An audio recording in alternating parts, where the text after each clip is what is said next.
Bonjour et bienvenue chez le Doc Mayou.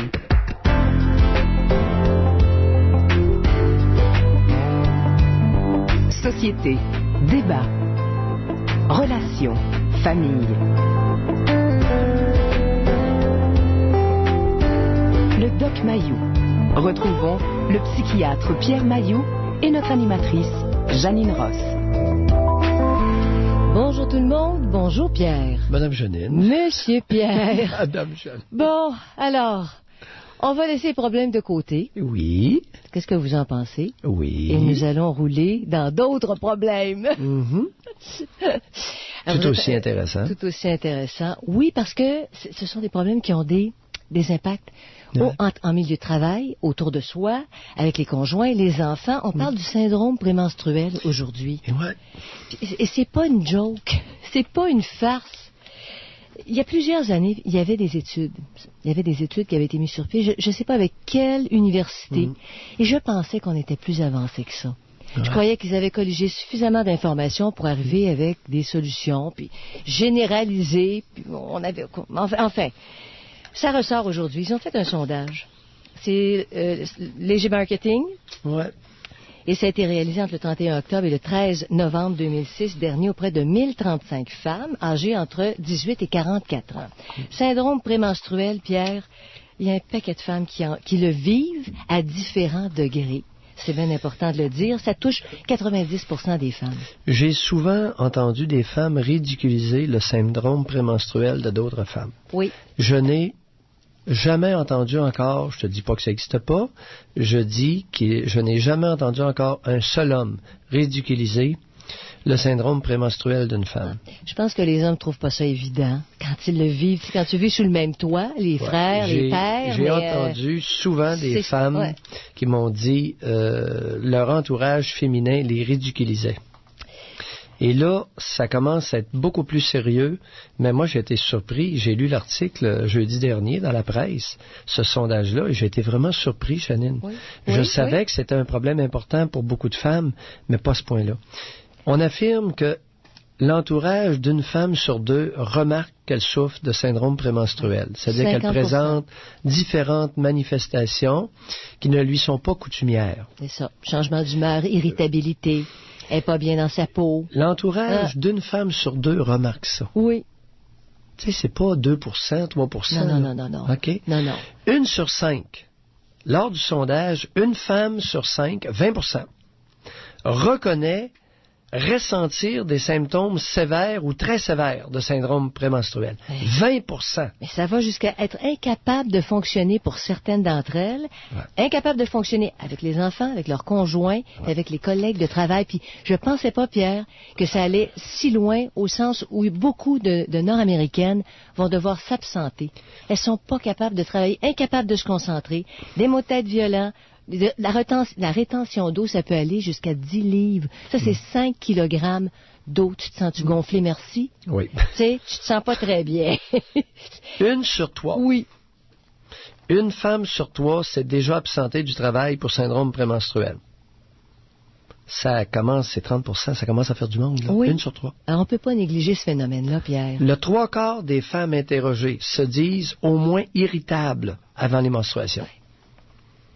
Et le 3/4. Le 3/4, c'est alors, énorme. 75%. Il y a un point sur lequel je n'aurai plus de tolérance. C'est lorsque je vais entendre une femme ridiculiser une congénère qui se plaint de se ressentir certains malaises prémenstruels. Je pense que je vais la visser. Parce que celles qui n'en souffrent pas du tout, Pierre, elles sont à peine 10%, d'après ce qui est dit ici. Ouais. J'avais vu, il y a plusieurs années, 82%. Ces dames-là, soyez contentes, réjouissez-vous et accrafez-vous le clapet. Parce que ça dure de 3 à 14 jours. C'est 50% du temps d'une vie de femme qui est atteinte, si elle est atteinte, une femme qui est atteinte sévèrement du syndrome prémenstruel. À partir de l'ovulation, là, après ça, là, elle tombe en syndrome prémenstruel jusqu'au déclenchement des menstruations. Bon, disons que pour la plupart, sans vouloir, parce qu'il est important ici de donner aussi l'heure juste. Le syndrome prémenstruel, on parle de 3-4 jours. Tu sais, on tourne pour la majorité, là. Oui. C'est sûr qu'il y a un écart. Mais pour la majorité, 2 à 4 jours. C'est rare. Il y en a que ça peut être juste une demi-journée. Beaucoup, s'ils ont une journée pénible, le lendemain, c'est moins pire. Sur le lendemain, là, ça va mieux. Tu sais, entre 2 et 4 jours de changement, là, d'humeur, de comportement, de contrôle des émotions. Et chez certaines, ça va. On parle de dépression, Pierre, mais chez certaines, elles ont le goût de mourir. Bon, attends un petit peu là. Bon, elles voudraient mourir, se suicider. Oui. Elles ont des pensées noires à ce point. Oui, Janine, c'est important de donner leur juste. Ça peut aller jusque-là. C'est ça. Bon. Dans 2 à 3% des femmes. C'est ça, c'est le cas. Bon, là, 2 à 3%, ça peut même aller jusque-là. Dans ces cas-là, est-ce qu'il n'y aurait pas d'autres facteurs qui colorent? Janine, je ne le sais pas. On n'est pas rendu là dans nos études. Les études, c'est ça, ne le disent pas encore. Mais tu sais, on traite certaines femmes qui sont très atteintes avec des antidépresseurs, ça les aide. Légers antidépresseurs tout le temps ou, dans certains cas, pendant la période, celles qui souffrent de ce syndrome-là pour plusieurs jours, là, Pierre, jusqu'à 14 jours, légers antidépresseurs, et ça aiderait. D'autres, c'est des anovulants. Il y a toutes sortes de traitements. Je te dirais ceci. Tout a été essayé par les médecins. À ce que je sache, tout a été essayé. À peu près tout. Les diurétiques, les antidépresseurs, des analgésiques, l'exercice physique, à peu près n'importe quoi. Tout a été essayé, là, des remèdes de grand-mère. Et j'ai l'impression que c'est à peu près tout efficace au même point, c'est-à-dire très peu efficace. Bon. Autre point. Il faut trouver ce qui convient parmi tout ce qu'il y a de disponible. Une femme qui souffre beaucoup de ça, il faut qu'elle cherche. Janine, j'ai lu l'article, sais-tu qu'est-ce qui m'a frappé? Allez-y donc. Le mot calendrier. Oui. Mais calendrier, puis c'est physique et psychologique. Oui, Pierre. Pourquoi penses-tu que le mot calendrier, dans cet article-là, vers la toute fin, là, à cheval sur les 2 derniers paragraphes, pourquoi penses-tu que ce mot-là m'a tant frappé? Parce que c'est cyclique. Calendrier, c'est cyclique. Tu notes dans ton calendrier tes états d'âme, puis comment tu files physiquement. Ça te permet de comparer avec le mois précédent. Je ne sais pas qu'est-ce qui vous a frappé là-dedans, mais je me disais, c'est un portrait. Tu peux dresser un portrait de tes humeurs et de ton ressenti physique. Ça fait 30 ans depuis que je suis résident en psychiatrie. Oui. Que je recommande aux femmes qui croient qu'elles ont des variations d'humeur dans le mois, variations de comportement, de se prendre un calendrier et de prendre des notes sur le calendrier pour voir si ça se répète d'un mois à l'autre. Oui. Janine? C'est pour ça que ça vous a frappé. Ben oui. Ça fait 30 ans, et là, il y a une gynécologue du nom d'Isabelle Girard. Écoute, on a probablement un lien de parenté, parce que la mère de mon père, c'était une Girard, originaire de Charlevoix. Alors, la dame gynécologue en question, Isabelle Girard, si jamais elle a des ancêtres qui viennent de Charlevoix, on est de la même souche. Ceci étant dit, ça fait 30 ans que je sensibilise des femmes au fait de, s'il vous plaît, notez ce que vous ressentez sur un calendrier, et après 4, 5, 6, 7 mois, vous revisez le calendrier tranquillement pour voir si ça s'est répété à la même période. J'ai toujours été renversé par le fait qu'il n'y a à peu près jamais une femme qui avait pensé essayer de corréler ses sauts d'humeur avec ses menstruations. Et pourtant, Janine, je n'en reviens pas. Ça m'étonne ce que vous dites. Parce qu'on nous disait à l'école primaire, quand on nous avait donné des fameux cours, là, puis ma mère nous encourageait à noter dans notre agenda les dates des menstruations. C'était quand même un point de repère. Attends un petit peu. Mais noter les changements d'humeur qui vont avec. Ben, ça, tu fais le lien plus tard. Janine, habitué de le noter. J'ai jamais eu une personne qui m'a consulté qui avait fait le lien. C'est ça que ça fait 30 ans que je dis, que je répète à des amis, à des connaissances, à des patientes, s'il vous plaît, notez avant. Puis là, ils me regardent, ils sont tous étonnés. La face, écoute, pour repérer... presque toutes les femmes ne font pas le lien entre un changement de comportement et un changement hormonal. On est là en 2006, Janine. Et pourtant, tu le ressens tellement. À l'ovulation, il y a un ressenti. Quand tu souffres du syndrome prémenstruel, tu te dis, qu'est-ce que c'est ça? Je prends tout de travers. C'est pas normal, c'est pas... Puis j'ai pas de raison. j'ai pas de raison. Ça s'explique comment tu déduis un petit peu, je sais pas. Il y en a des femmes, intuitivement, peut-être qu'elles le verbalisent pas, j'ai l'impression qu'elles pourraient l'expliquer si on les incitait à le faire. Non. Vous dites non, ça se peut. C'est en plein ça, c'est la raison pour laquelle que je recommande encore régulièrement la méthode du calendrier, le calendrier de l'humeur. Oui. Pour faire un lien avec la date des menstruations, les 2-3 jours qui précèdent, ou la journée, ou la veille. Ça varie. Ce que j'en sais, là, pour avoir suivi beaucoup de monde, c'est que c'est jamais pareil d'une femme à l'autre. Non. OK? Non. Et même, certaines femmes, ça peut varier aussi d'un mois à l'autre. L'été, l'hiver. Oui, suivant la luminosité. C'est pas pareil. Oh. Puis la luminosité, ça n'a pas été mon premier. Ça dépend de ce qui se passe dans leur vie. Aussi. OK. Autre point maintenant, Janine, qui est capital, le présentéisme. Quelqu'un qui est au travail et qui n'est pas fonctionnel. C'est ça. Le présentéisme, bon. Oui, Pierre. Tu sais, tu m'as entendu dire, puis là, je dois m'en confesser. Des fois, je suis pas tellement fin. C'est sûr que j'ai mentionné que les femmes en médecine, ils peuvent pas travailler aussi fort que les hommes. Bon. Ils peuvent pas, entre autres à cause du fait qu'elles sont menstruées. Bon, c'est pas le fait qu'elles sont menstruées, c'est la variation d'humeur qui conduit à la menstruation. Mais encore là, Pierre, ça dépend des femmes. C'est variable. Ça dépend des femmes, c'est ça. Mais comme cohorte, en groupe, comme groupe, comprends-tu, pas prise individuellement, séparément, mais comme groupe, alors dès qu'il y a un groupe de femmes, il y a un problème d'absentéisme dû à ça. 1 sur 3 déclare qu'elle s'est déjà absentée du travail à cause de ça. C'est pas anodin, là. Tu sais, il n'y a jamais un homme qui va prétendre, écoute, j'ai un serment de gosse et je vais sauter demain au travail. C'est parce que c'est ça, c'est pas comparable. Non, il n'y a pas l'équivalent masculin. Non. Même les momounes ne pourront jamais invoquer un serment de testicule pour dire je me suis absenté à cause de ça. On va devoir passer aux informations. Alors, on demande aux femmes qui nous écoutent et peut-être aux conjoints aussi ou des chums. Ils le vivent. Comment ça se passe, le syndrome prémenstruel? Est-ce que ça devient presque handicapant pour certaines femmes? Et ça crée beaucoup de tensions en milieu de travail et en milieu familial. Alors, 790-0224, 1-800-667-5241. De retour au Doc Mayou. Retrouvons le psychiatre Pierre Mayou et notre animatrice Janine Ross. Est-ce que vous souffrez du syndrome prémenstruel? Est-ce que ça devient à un point tel que ça vous empêche de travailler? Juste après l'ovulation jusqu'à la menstruation dans certains cas. 790-0224, 1-800-667-5241. Puis on accueille également les hommes qui vivent avec nous, les hommes qui partagent notre vie au travail, à la maison, nos frères, et qui sont conscients de ces variations-là, et qui en prennent considération. Prennent ça en considération. On parle à Benoît. Bonjour Benoît. Bonjour. Oui, bonjour Benoît. Bonjour Doc. Moi, c'est ma blonde, ça fait 17 ans qu'on est ensemble, puis elle a ça, syndrome prémenstruel au moins une semaine avant, là. Je sais qu'elle va être menstruée parce qu'elle se met à chialer sur mon cas, là, puis rien qui fait l'affaire, là, puis... Pardon? Il n'y a plus rien qui fait l'affaire, puis elle va crisser son camp, puis être tannée, puis là, la monnaie, là, ça passe. Puis moi, ce qui arrive, c'est que au moins une fois par année, là, il y en a une crise un petit peu plus forte que les autres. Puis ça donne souvent dans la pleine lune. Je sais pas si c'est normal, là, mais une fois par année, là, c'est plus rough. Là, Benoît, pas mal, ça. Elle a quel âge, cette femme-là? 35.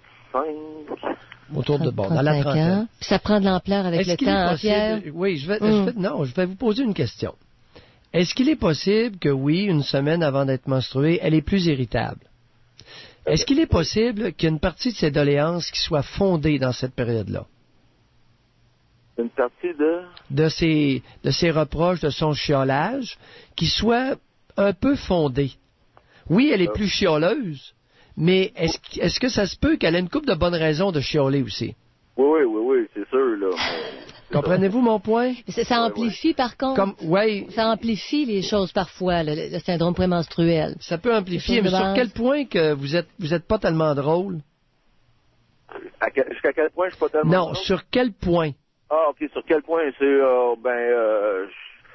je me ramasse pas, puis moi je travaille pour, mettons, là, pour payer mes affaires, puis j'en demande pas plus, tu sais, fait que des fois je suis souvent sans travailler, puis ça n'aime pas ça. Puis des affaires de même, là. C'est toujours les mêmes affaires, puis je suis pas genre courageux. Alors, les mêmes affaires qui l'irritent, lorsqu'elle est irritable, ça l'irrite encore plus. Oui. Comprends-tu, Janine? Ben oui, elle a un certain. fondement. Elle devient plus irritable, mais ce qui l'écœure en temps normal, et sur quoi elle ne commande pas, lorsqu'elle va être menstruée, là, ça sort. Là, elle se permet, elle n'a plus de frein. Ben, elle se permet, elle a moins. Est-ce qu'elle en parle en d'autres temps, Benoît? De ces points-là qui l'agacent de vous, admettons. Oui, elle en parle, là, mais c'est pas... C'est beaucoup plus cinglant dans la semaine qui précède les menstruations. C'est ça. Benoît, vous avez quel âge? 39? 39. Avez-vous des enfants ensemble? Non. Vous n'avez pas d'enfants? Non. On n'en veut pas non plus, là. Oui, on n'en veut pas. Oui, j'aime bien le « on ». Parlez donc pour vous. Ben, moi, j'en veux pas, c'est sûr. OK. Moi, je suis pas capable de mettre d'enfants dans ce monde. C'est quoi cette affaire-là d'être souvent sans travailler? Vous voulez travailler pour payer vos gugus? Elle a son emploi, votre conjointe? Oui. Puis par période, elle en a plein le casse d'un grand flambeau qui est pas trop vaillant à la maison? Ben, c'est pas trop vaillant. Non, je vous pose la question. C'est vous qui avez dit « je suis souvent sans travailler ». Quand je travaille des semaines de 50-60 heures, 70 heures, tu sais, fait que... Semaine de 50 heures, écoutez, j'ai fait plus que ça la semaine passée, puis j'ai 57 ans. Fait que vous ne viendrez pas nous faire broyer avec 50 heures, là? Ah, c'est pas beaucoup, là, 50 heures. Je me suis tapé à 70, au moins 70 heures la semaine dernière, puis de haute voltige. Fait qu'on convient-tu qu'avec vos petits 50 heures à vous prendre le beigne, vous nous ferez pas pleurer cet après-midi? Ouais, c'est pas l'intention. Vous savez, Benoît, quand on vit avec quelqu'un et qu'on sait qu'on l'irrite, ça génère quoi comme réaction? Ben, moi, c'est clair, net et précis. J'ai dit, si ça fait pas ton affaire, vas-y, ça a clé ton camp, tu sais, moi... Ouais, Benoît, moi, j'ai pas parlez-nous donc d'elle. un peu du sentiment amoureux, cher Benoît. Sentiment amoureux? Ouais. Ben, je l'aime. Ah. Je l'aime. Merci, Benoît. Aux portes de l'évidence, on va accrocher une grosse enseigne après-midi. Bye, Benoît. Bon. Je l'aime. Bon.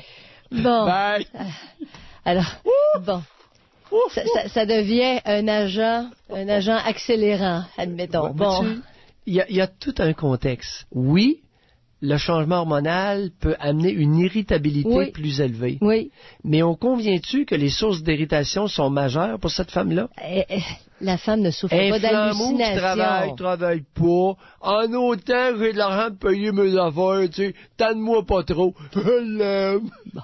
C'est pas parce que t'es en syndrome prémenstruel, Pierre, que tu perds toute réalité, tout sens de réalité, c'est sûr. Alors, on parle à Lisette. Bonjour, Lisette. Bonjour. Bonjour, Lisette. J'ai 49 ans. Oui. Et puis, je disais tantôt à la téléphoniste que dans mon cas, à moi, mon médecin m'a prescrit du Paxil. Et puis, depuis que je prends ça, mon syndrome prémenstruel, il était très grave. Je faisais partie du 20% des femmes qui ont un syndrome avant, pendant, puis un peu après. Oui. Je sautais vraiment des coches, là. Je pouvais vouloir me suicider. Je mettais mon chum dehors à tous les mois. C'était l'enfer. Mais avec le Paxil, ça s'est passé. Ça l'a réduit. Il me reste peut-être un petit 20-25%. Ah ouais. Fait que c'est une des solutions qui est apportée là, dans l'article, qui vous conviendrait? Ah ben moi, oui. Aviez-vous essayé autre chose avant? Ah oui, j'avais essayé autre chose. Et puis ma fille aussi, elle a 29 ans, puis elle avait elle aussi le syndrome prémenstruel comme moi. En plus, j'avais de la dysménorrhée. J'ai beaucoup de douleurs quand j'ai mes menstruations. Et puis elle aussi, c'était pareil, l'enfer. Des fois, on l'avait les deux en même temps. Puis elle aussi, elle prend du Paxil. Puis depuis qu'elle prend ça, ça va pas mal mieux. Oui. Vous savez, il y a toutes sortes de phénomènes dans le cerveau qu'on n'explique pas. Est-ce que votre médecin vous a fourni une tentative d'explication? Qu'est-ce que ce produit-là fait pour que vous vous sentiez mieux? Oui. Premièrement, moi, j'ai appris il y a quelques années qu'on avait classé le syndrome prémenstruel maintenant dans les maladies mentales. Est-ce que je me trompe? Non. Ça, c'est pas correct. Ça. Ouais, Pour faire évoluer la recherche. Pour faire évoluer la recherche, oui. Un changement hormonal devient une maladie mentale. Ça, là, c'est comme la grossesse qui est une maladie. Pour avoir des budgets, Pierre, pour faire les recherches. En tout cas, bon, continuons. C'est pas un reproche que je vous fais, Lisette, là, mais je suis pas fier de ma race quand j'entends des affaires comme ça. Déclarer syndrome prémenstruel une maladie mentale pour avoir des budgets de recherche. On est craqué pas à peu près à l'occasion, hein? Oui. Mais moi, j'avais vraiment un syndrome. D'après vous, là, oui, je comprends. Mais d'après vous, qu'est-ce que ce produit-là vient faire en vous? Il y a un anxiolytique dans le Pexil. En plus, il y a un agent anxiolytique. J'étais une personne qui a fait des crises de panique pendant plusieurs années. Non, je pense que ça n'a rien à voir, ça. Moi, j'étais vraiment là. Oui, mais ça n'a rien à voir avec le syndrome prémenstruel. Mais Pierre, avez-vous vu dans l'article, on dit, là, on parle de débalancement hormonal, effectivement, puis on dit plus précisément de la sérotonine. Les antidépresseurs, c'est ça. Il y aurait comme ce neurotransmetteur-là est lié à l'humeur et serait moins sécrété, ou je sais pas trop. Oui. Et l'antidépresseur jouerait à ce niveau-là, de la sérotonine. C'est ça qu'on vous avait dit, Lisette? Oui. Lisette, vous et votre fille, là, si on vous donne un produit qui soulage beaucoup la dysménorrhée, les douleurs dans le bas du ventre. Moi, maintenant, je prends des Motrins, mais en premier, je prenais des pilules bleues. C'était $1 la pilule. Je me rappelle plus du nom. Attendez, là. Mais maintenant, avec des Motrins, c'est correct. Ça va bien. Si on enlève complètement la douleur... Nonobstant la douleur, j'avais un syndrome prémenstruel. Là. OK. Ça, c'est avant les saignements, même. Si on vous soulage la douleur, vous demeurez là, symptomatique et pas bien. Non, c'est parce que j'ai... Avez-vous déjà eu, dans le passé, lorsque vous étiez jeune, avez-vous déjà eu des idées de suicide en dehors du syndrome prémenstruel? Oui. Bonne question. Oui. Encore un phénomène qui amplifierait. Le syndrome amplifierait un état existant. Et Janine, ce que j'essaie d'amener, c'est le phénomène amplificateur. C'est comme exactement un amplificateur de votre système de son. Ça, je suis d'accord. C'est que le changement hormonal peut amplifier des difficultés ou des problèmes déjà là. Et moi, la question que je me pose, c'est que si on faisait en sorte que vous soyez une personne plus heureuse, est-ce que votre syndrome prémenstruel demeurerait aussi sévère? Non, c'est sûr. Pourquoi vous dites ça? Parce que je suis certaine. Je veux dire, c'est des facteurs extérieurs aussi. C'est quand tu viens avec un gars qui fume du pot, puis je veux dire, t'arrives plus à la fin. Tu sais, je veux dire, j'en ai vécu quand même des choses. Là. Alors, ça illustre un peu. Ça l'exacerbait à ce moment-là. Ah. Merci beaucoup, Lisette. Merci. Lisette, gros merci. Très éclairant. Oui. De retour au Doc Mayou. Retrouvons le psychiatre Pierre Mayou et notre animatrice Janine Ross. On aborde aujourd'hui le syndrome prémenstruel. Il y a des femmes qui en souffrent à différents degrés. Il y en a, c'est extrême. D'autres, c'est modéré, sont pas bien. Et ça se traduit de différentes façons. Physiquement, quand on dit qu'une femme peut prendre jusqu'à 10 livres en quelques jours, là, elle est pas bien. Beaucoup de rétention d'eau. D'autres sont très irritables. Et Pierre, il y a quelques années, puis ça m'avait vraiment frappé, ils avaient remarqué que les femmes qui souffraient du syndrome prémenstruel, mais vraiment extrême, avaient des tendances homicidaires et qui avaient répertorié des infanticides dans certains cas. C'est poussé, exagéré, là. Ce qui arrive, c'est que soyons prudents pour ne pas banaliser en exagérant un problème qui est réel et très variable d'une femme à l'autre. Et dans ce sens-là, je vais juste lire un petit courriel. C'est Martin qui nous écrit. Moi, j'ai une collègue de travail qui est vraiment de mauvaise humeur, tellement que tu croirais qu'elle est dans son cycle menstruel 30 et 31 jours par mois. Je pense plutôt que c'est une femme frigide qui a besoin d'une bonne baisse. Pour votre info, c'est une Anglaise. Alors, il ne faut pas que ça devienne une excuse non plus. C'est un phénomène particulier. C'est un phénomène qui mérite d'être discuté. C'est un phénomène naturel qui mérite d'être respecté. Et ce n'est pas en le dramatisant qu'on va amener une meilleure compréhension et des meilleures réactions. Oui, il y a des cas extrêmes, des affaires d'infanticide, non. Mais il faisait... Non, mais Pierre, quand je vous dis que ça m'avait frappé, je dis franchement, mais Mais un petit peu plus loin dans l'article, il mentionnait que des femmes étaient plus impatientes, mais vraiment, avec les enfants, et que c'était la période où les enfants recevaient le plus de claques.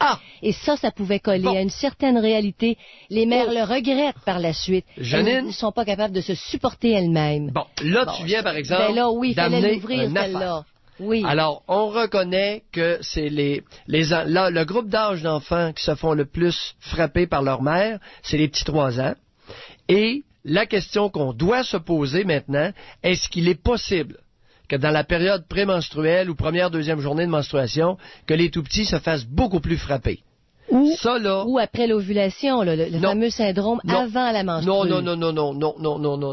C'est ça le syndrome prémenstruel, Pierre. C'est avant. Oui, mais avant la menstruation, c'est que, écoute, il y a 12-14 jours entre l'ovulation et la menstruation. Il y a une longue période. Oui, absolument. Et dans les 2-3 jours qui suivent l'ovulation, généralement, une femme a plutôt envie de copuler que de frapper. Donc, ça pourrait être après, mais c'est après l'ovulation et avant la menstruation. Admettons qu'elles sont plus irritables. Celles qui en souffrent beaucoup, alors, graduellement, sans être méchantes en temps normal. Alors, qu'est-ce qui se passe concrètement? C'est qu'il y a ovulation. Et la cicatrice sur l'ovaire, c'est le follicule, il y a une balloune qui a pété. Et la balloune en pétant, il y a des replis de balloune qui rétrécissent, ça fait une cicatrice. Cette cicatrice-là se met à sécréter de la progestérone. Et c'est graduellement cette progestérone-là qui peut être irritante, et ou bien, soit ça, ou bien, 12-13 jours plus tard, la cicatrice cesse brutalement de sécréter de la progestérone. Et certaines femmes, lors de la cessation de la sécrétion de la progestérone, vont réagir dans leur anatomie, dans leur physiologie à ça. C'est pas tout à fait encore clairement établi. Ou bien, on ne comprend pas trop le phénomène, Janine, ou bien le phénomène varierait beaucoup d'une femme à l'autre. Ou la sensibilité au phénomène varierait d'une femme à l'autre. Probablement. En tout cas, il y a quelque chose là. C'est pas simple. C'est pas simple. Non. Mais c'est fini les niaiseries avec ça, c'est sérieux. Bon, alors on parle à Sylvain. Bonjour Sylvain. Bonjour. Bonjour Sylvain. Bonjour. Moi, ma blonde, elle, ça fait absolument rien, elle, qu'elle soit dans ses menstruations ou pré-menstruelles, elle est toujours pas d'humeur, puis en tout cas, donc je la vois pas qu'elle ait de mauvaise humeur une couple de jours avant. Vous ne notez aucun changement? Non, aucun changement. OK. Avez-vous des relations sexuelles pendant les menstruations? Non, pas pendant. Avez-vous déjà eu avec elle des relations sexuelles pendant les menstruations? Oui. OK. À votre demande ou à sa demande? Aux deux, les deux. Bon. Ça nous tentait les deux. Sylvain, voyez-vous, vois-tu, Janine, là, c'est que ça varie tellement d'une femme à l'autre qu'il y a des femmes qui ont une libido augmentée pendant la menstruation. Oui. Alors, Sylvain, votre compagne, pendant les menstruations, elle peut en avoir envie, n'est-ce pas? Ah oui. Bon, et ça, est-ce que vous saviez que la plupart des femmes, c'est rare, une femme qui a une libido accrue pendant les menstruations? Pas vraiment, non. Ouais. Alors, tout existe dans la nature. C'est ça qui est renversant. C'est pour ça que, Pierre, on trouve les femmes si compliquées. C'est déboussolant. Quand il y a des hommes qui parlent des femmes, puis tu dis, bon sang, on dirait que c'est des, je sais pas, des êtres extraterrestres, les femmes. C'est vrai que c'est pas simple. C'est vrai qu'on a une libido quand même assez toutes les deux élevée. On est égales toutes les deux dans le sens. Ouais. Nous autres, par semaine, là, on peut le faire, on pourrait dire 5-6 fois par semaine. Oui. Dans quel groupe d'âge êtes-vous, vous deux? Le 39, puis j'ai 40. Ouais. Ah oui, vous êtes actifs. Et elle, sa libido ne diminue pas. Voyez-vous, c'est relativement exceptionnel, ça. Et il y a même des femmes qui m'ont rapporté que non seulement elles avaient de la libido pendant qu'elles étaient menstruées, mais elles avaient plus de libido. C'est assez spécial. Et à ce moment-là, elles ont un conjoint qui n'aime pas ça. Ça aussi, c'est possible. Eh oui, c'est pas simple, les relations avec l'autre sexe. Changement hormonal, non, c'est plaisant. Je suis vraiment content que Léger se soit penché sérieusement sur une étude parce que il y en a pas. On est en 2006 et ce phénomène-là n'a à peu près jamais été étudié. Tout ça. Il commence des études, Pierre, puis il n'y a pas de suite. Ça prend des années avant que ce soit complété. Comment ça tourne en queue de poisson, je dirais? Je pense que, vous savez, c'est important de le souligner. Je crois qu'on va être en dette au Canada envers la firme Léger et Léger. Je pense qu'on va leur devoir beaucoup de compréhension du comportement humain. Puis je le dis sincèrement. C'est l'organisme non scientifique ou en dehors de la science médicale qui a plus contribué à ma connaissance du comportement humain. Ils alertent parce que voyez-vous, sur 1035 femmes interviewées pour ce sondage-là, tu sais, l'histoire du travail, il y a 30% des femmes qui ont dit, moi je m'absente du travail, je suis pas capable de fonctionner. 30% sur 1035. Mais c'est énorme! C'est énorme. Vous savez, et ça va très loin. Sylvain et Janine, ça va loin, là, cet après-midi, ce qu'on est en train de discuter. Parce que lorsqu'on va parler d'équité salariale, est-ce qu'on va inclure ça? Mais il y en a des... Dans le calcul de l'équité? Il y a quand même 60% des femmes qui roulent là, malgré des syndromes prémenstruels. Oui, mais là, il y a plus ou moins accommodés puis qui continuent pareil. Janine, tout le problème du présentéisme relié au changement hormonal chez la femme, lorsque vient le temps d'être équitable dans les salaires, on fait quoi? Mais il y en a qui manquent. Elles sont pas bien, mais elles ne manquent pas. Elles arrivent à fonctionner. Oui, certaines, c'est limite, alors, là, mais c'est mieux que de se faire remplacer. 1 sur 3, c'est déjà absenté du travail. OK? Maintenant, dans les 2 sur 3 qui continuent à aller au travail, quel est le degré ou le niveau de baisse de rendement pendant 2, 3, 4 jours? Pas de réponse. Il y en a qui se bourrent d'analgésiques pour être capable de passer au travers. Il y en a qui se bourrent de toutes sortes d'affaires. Pour avoir travaillé avec des infirmières, et je le dis respectueusement, pour avoir travaillé avec des infirmières pendant des années, je remarquais une baisse de régime notable. J'ai jamais commenté, j'ai jamais dit un mot, mais je m'en apercevais très facilement. Et le premier signe, chez les infirmières, c'est lorsqu'elles étaient menstruées, c'est qu'elles avaient tendance à rester assises beaucoup plus. Moins d'énergie. C'était visible à l'œil nu. J'ai jamais commenté, c'était pas de mes affaires, mais j'ai remarqué le phénomène. Il était visible. Alors, Sylvain, merci beaucoup. Il est chanceux, Sylvain, sa conjointe aussi, de ne pas avoir à subir le syndrome prémenstruel. Alors, on parle de ça cet après-midi, 790-0224. Un vol par effraction. De retour au Doc Mayou. Retrouvons le psychiatre Pierre Mayou et notre animatrice, Janine Ross. Alors, il est question aujourd'hui du syndrome prémenstruel dont souffrent 90% des femmes à différents degrés. Cependant, il y en a qui sont très handicapés par ça. À chaque mois, ça revient de façon cyclique et l'entourage, évidemment, est témoin de sauts d'humeur, d'irritabilité. Alors, on parle à Christiane. Bonjour, Christiane. Bonjour, Mme Ross. Bonjour, Dr. Mayou. Bonjour, Christiane. Bonjour. Je voudrais juste apporter mon témoignage. Mes menstruations, moi, premièrement, je n'ai plus depuis l'âge de 28 ans. J'ai 49 ans aujourd'hui. Est-ce que c'est naturel, de façon naturelle? C'est chirurgical. Chirurgical, OK. Oui. J'ai commencé mes menstruations à l'âge de 10 ans. Puis mes menstruations étaient très, très, très douloureuses, assez que je ne pouvais pas marcher. J'avais des gros saignements qui duraient longtemps. Attendez un peu. Soyez plus précise. Des gros saignements qui duraient combien de temps? Oh mon Dieu, ça pouvait varier entre... Non, laissez faire Dieu là-dedans, là. Oui. Ça pouvait varier entre 10 et 14 jours en ligne. De saignements. De saignements abondants, là, des gros saignements. Là. Je mettais des grosses serviettes, puis je les remplissais, je les changeais souvent. Est-ce que l'anémie? Oui, exactement, Janine. Oui, hein? Est-ce que ça a provoqué de l'anémie? Oui, j'étais en manque de fer. Ben, voyons. J'étais obligée d'être piquée. C'est important. Regardez, Christiane, là, ce que vous appelez, votre appel est très contemporain. Il y a des jeunes filles, des adolescentes, des jeunes adolescentes actuellement, qui sont blêmes, qui sont blanches, parce qu'elles saignent abondamment pendant 6 à 8 jours. Oui. Et elles ne sont pas amenées chez le médecin. Il n'y a personne qui se soucie de ça. Écoute, elles sont visiblement blanches quand on les regarde. Oui, il n'y a pas quelqu'un qui pourrait allumer et dire, ben écoute, la mère là qui s'en occupe un peu de sa fille, ma fille était menstruée abondamment 6 à 8 jours, je pense qu'on va aller chez le médecin et te faire prendre une petite prise de sang.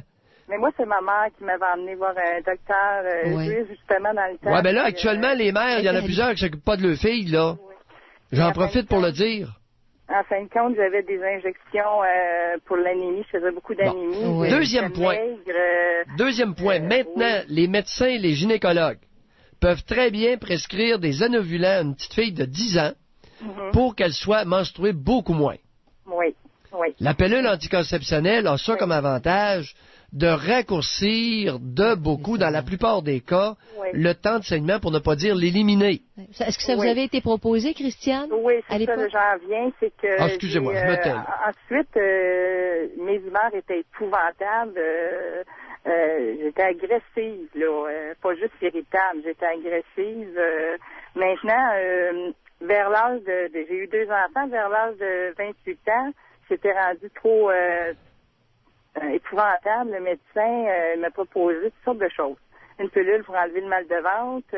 Ensuite, il m'a proposé la pilule anticonceptionnelle que j'avais jamais pris auparavant. Puis, je l'ai essayé 3 mois, mais j'étais vraiment malade avec ça. Ça fonctionnait pas. En dernier recours, il m'a proposé l'opération. L'hystérectomie, enlever l'utérus complètement? C'est ça, là, ça, c'est pas tout. Il m'a enlevé l'utérus. Par après, j'avais encore des maux de ventre. Une autre année, il m'a enlevé un ovaire. Une autre année après, il m'a enlevé un autre ovaire. Puis là, si aujourd'hui, je pourrais... Après, je suis tombée en ménopause complète à 36 ans. Quand ils m'ont fait l'ablation de la dernière ovaire. Ben oui, c'est sûr. Maintenant, si j'aurais pu avoir mes menstruations douloureuses, je les aurais repris. Parce que qu'est-ce que ça vous a apporté comme problème? À la suite de ma dernière opération pour la dernière ovaire, dans la semaine qui a suivi l'opération, j'ai eu une crise épouvantable. Je dormais. Là, je me suis mis à pleurer. À un moment donné, je me suis réveillée en sueur. Je me sentais vide. C'était épouvantable, la réaction que j'ai faite. Je suis allée voir le médecin. Il m'a dit c'est parce que c'était drastique. Une chute d'hormones? J'avais tellement d'hormones, c'était tellement fort que là, ça a tombé à rien. Mais mes humeurs, par après, de 36 ans aujourd'hui, là, c'est correct, j'ai plus de maux de ventre, j'ai plus de saignement, j'ai plus ci, plus ça, mais mes humeurs, c'était pire. C'était pire? Pire à cause de la ménopause. Parce que dans ce temps-là, j'avais... Mes humeurs, c'était dans le temps des menstruations, avant ou après ou pendant. Mais là, c'était tous les jours. Ouais. Puis la différence, la grosse différence, le manque d'hormones, là, c'était effrayant. Puis moi, je pouvais pas prendre d'hormones, là, parce que j'ai des antécédents de cancer dans la famille. Donc zéro hormonothérapie. C'est ça. Fait que moi, je trouvais, par après, que j'aurais repris mes menstruations douloureuses, même si c'était... Pierre, quand on dit qu'il n'y a pas de solution idéale, vous savez, Christiane, c'est pour ça qu'on en parle. Lorsque j'ai vu ça dans le journal la semaine dernière, même si j'étais pas en onde, je me suis dit, j'ai vu ça un matin à l'hôtel, je me suis dit non, cet article-là, je l'ai pris et je l'ai mis dans mon porte-bagages, puis je dit, il faut parler de ça en onde. Vous avez raison, Pierre. On est en 2006. Mais savez-vous, M. Mailloux, vous disiez tantôt qu'il y a plus d'hommes qui faisaient des commentaires sur les syndromes prémenstruels des femmes. Moi, mon père, là, il en faisait en masse. Puis même mon médecin, mon chirurgien qui m'a opéré, il en faisait lui aussi des commentaires sur les femmes comme mon père, mais quand j'étais agressive ou irritable, quand j'étais jeune, tout petite, il me disait, bon, t'es dans tes crottes. Oui, c'est ça. Ça, je l'ai entendu tellement souvent. Ou bien donc mon docteur qui me disait à un moment donné, il dit, toi, il dit, ton ventre, là, il dit, c'est le centre de tes sentiments. Puis au niveau, c'était pas faux? C'était pas faux. C'est tout l'échange hormonal. Vous savez, Christiane, oui, c'était mécanique. Vous savez, des morons comme votre père, ouais. Je dois vous avouer bien humblement qu'on n'en manque pas au Québec. Parce que ce commentaire, je l'ai entendu souvent de la part des gens. Ouais. Des morons comme votre père, là, on n'en manque pas au Québec. Ça, t'as pas besoin d'entendre ça quand tu es en syndrome prémenstruel ou quand tu saignes à plein, là. T'as pas besoin d'entendre ça. Et que disait votre mère lorsqu'elle entendait votre moron de père s'exprimer de ça? Ma mère, elle avait un tablier, elle était tournée vers le poêle et elle ne voyait ni entendait rien. Ah, elle avait un problème de surdité? Oui, c'était le genre de je m'excuse, il y en avait beaucoup de femmes qui étaient comme ça dans ce temps-là. Arrêtez donc, vous. Elle ne voyait rien, n'entendait rien, puis la minute que je... Êtes-vous en train d'insinuer que des femmes lâches, il y en a toujours eu au Québec? Oui, bien sûr. Puis quand je devenais trop agressive... Vous savez, Christiane, ça fait une drôle... Un moron avec une lâche, ça fait quoi comme atmosphère dans une maison? Pardon? Un moron avec une lâche, ça fait quoi comme atmosphère dans une maison? C'est spécial. Ça doit. C'est spécial. Ouais. J'en doute même pas. Parce que vous alliez dire quelque chose, Christiane, vous aviez dit, quand j'étais trop agressive, ma mère, Qu'est-ce qui se passait? Elle disait à mon père, parce que là, je devenais bien agressive à un moment donné, là, puis elle disait, c'est une tête de cochon, c'est un caractère de cochon, ou lâche-la, tu sais bien que c'est un caractère de cochon. C'est une fois qu'elle disait... Elle vous discréditait. Là, mon père, il insistait, là, j'avais 4 frères en plus, là, puis là, il se mettait les 5 sur moi, là. Bon. Oui. Sur mon cas. Sur votre cas. Ben oui, qui ne pouvait pas changer. Vous savez, parce que Christiane, vous êtes issue d'une grande famille. Oui. La base d'une grande collectivité, la base d'une nation. La nation québécoise. Les fréquentez-vous beaucoup? Elle n'a pas répondu. De retour au Doc Mayou. Retrouvons le psychiatre Pierre Mayou et notre animatrice Janine Ross. C'est une réalité pour 90% des femmes à différents degrés. Pierre, je le dis à chaque fois parce que c'est... Il y en a qui sont très frappés par le syndrome prémenstruel, d'autres c'est moyen, mais ça se vit. Même la femme là, qui se voit aller, tu sais, des sauts d'humeur, elle endure rien, elle s'endure pas, c'est pas évident. C'est pas évident. Alors, 790-0224, 1-800-667-5241, puis on va tout de suite à Ginette. Bonjour Ginette. Non, attendez, c'est Nathalie. Dans le bas de l'écran, moi je le manque tout le temps. Bonjour Nathalie. Oui, bonjour. Bonjour Nathalie. Hommage à vous deux de parler des syndromes prémenstruels et quelle chance j'ai cet après-midi entre deux commissions d'avoir eu votre ligne. Franchement, là, c'est une chance. Moi, je suis vraiment atteinte des syndromes prémenstruels. Ça fait depuis longtemps que j'ai commencé à avoir mes règles. Je me souviens, ça dure 7 jours pendant le mois et c'est 7 jours très pénibles pour moi, très pénibles pour mon entourage. Où est-ce que ça m'atteint dans ma vie? Je vais vous dire, moi, pendant 7 jours par mois, je ne me supporte plus. Je deviens agressive. Tantôt, j'ai le goût d'arracher la tête de tout le monde. Tantôt, j'ai le goût de pleurer. Je me regarde dans un miroir. J'ai l'impression que je prends 150 livres. Il faut que je me ramène en remettant mes petits pantalons taille 3. Puis je me dis, bon, dans une semaine, je vais remettre ces mêmes pantalons-là. Je vais me trouver belle dedans. Alors et en que dans plus, vous êtes tout petite, Nathalie. Oui, 3, vous êtes un pouls, tout petite, puis vous prenez beaucoup de poids, vous enflez. Non, c'est dans ma tête. C'est l'impression subjective d'être. C'est ça. OK. Exactement. Et attendez un peu, vous autres, vous comprenez entre femmes, là? Taille 3, mais ça me dit rien. C'est tout petit. Alors, vous pesez combien? Vous mesurez combien? Je pèse à peu près 135 livres, puis je mesure 5 pieds 8. 5 pieds 7 à peu près, là. Ah, bon, on a... 7. Ouais. OK. Bon. Et moi, mon conjoint, ça fait 15 ans que je suis avec le même homme et j'ai la chance et je lève mon chapeau à tous les hommes qui peuvent se montrer compréhensifs pour ça. Où est-ce que c'est comme un running gang, c'est que les 2 premières journées que je rentre dans mon syndrome prémenstruel, là, je me pogne avec mon chum, je cherche des poux, puis à un moment donné, il allume, il me regarde, puis là, c'est toujours la face. Bon, c'est ta veille de rentrer dans ta Croix-Rouge, là, je dis oui, puis là, il prend son trou, puis il me fiche la paix, tu sais. Mais... c'est plus pénible avec mes enfants parce que moi, j'ai 2 jeunes enfants de 5 ans et de 4 ans et je suis à la maison avec eux, sauf 1 ou 2 journées par semaine, là où est-ce qu'ils vont à la garderie. Et j'ai une petite fille qui est très affectueuse, puis moi aussi, je suis collante, puis je l'aime, je les aime, mes enfants. Mais quand je suis en syndrome prémenstruel, puis que ma fille me flatte, là, puis qu'elle me colle, là, oh my God, ou bien qu'ils sont tannants, puis qu'il faut que je fasse de la discipline, j'ai agressive, j'ai tendance à élever le ton.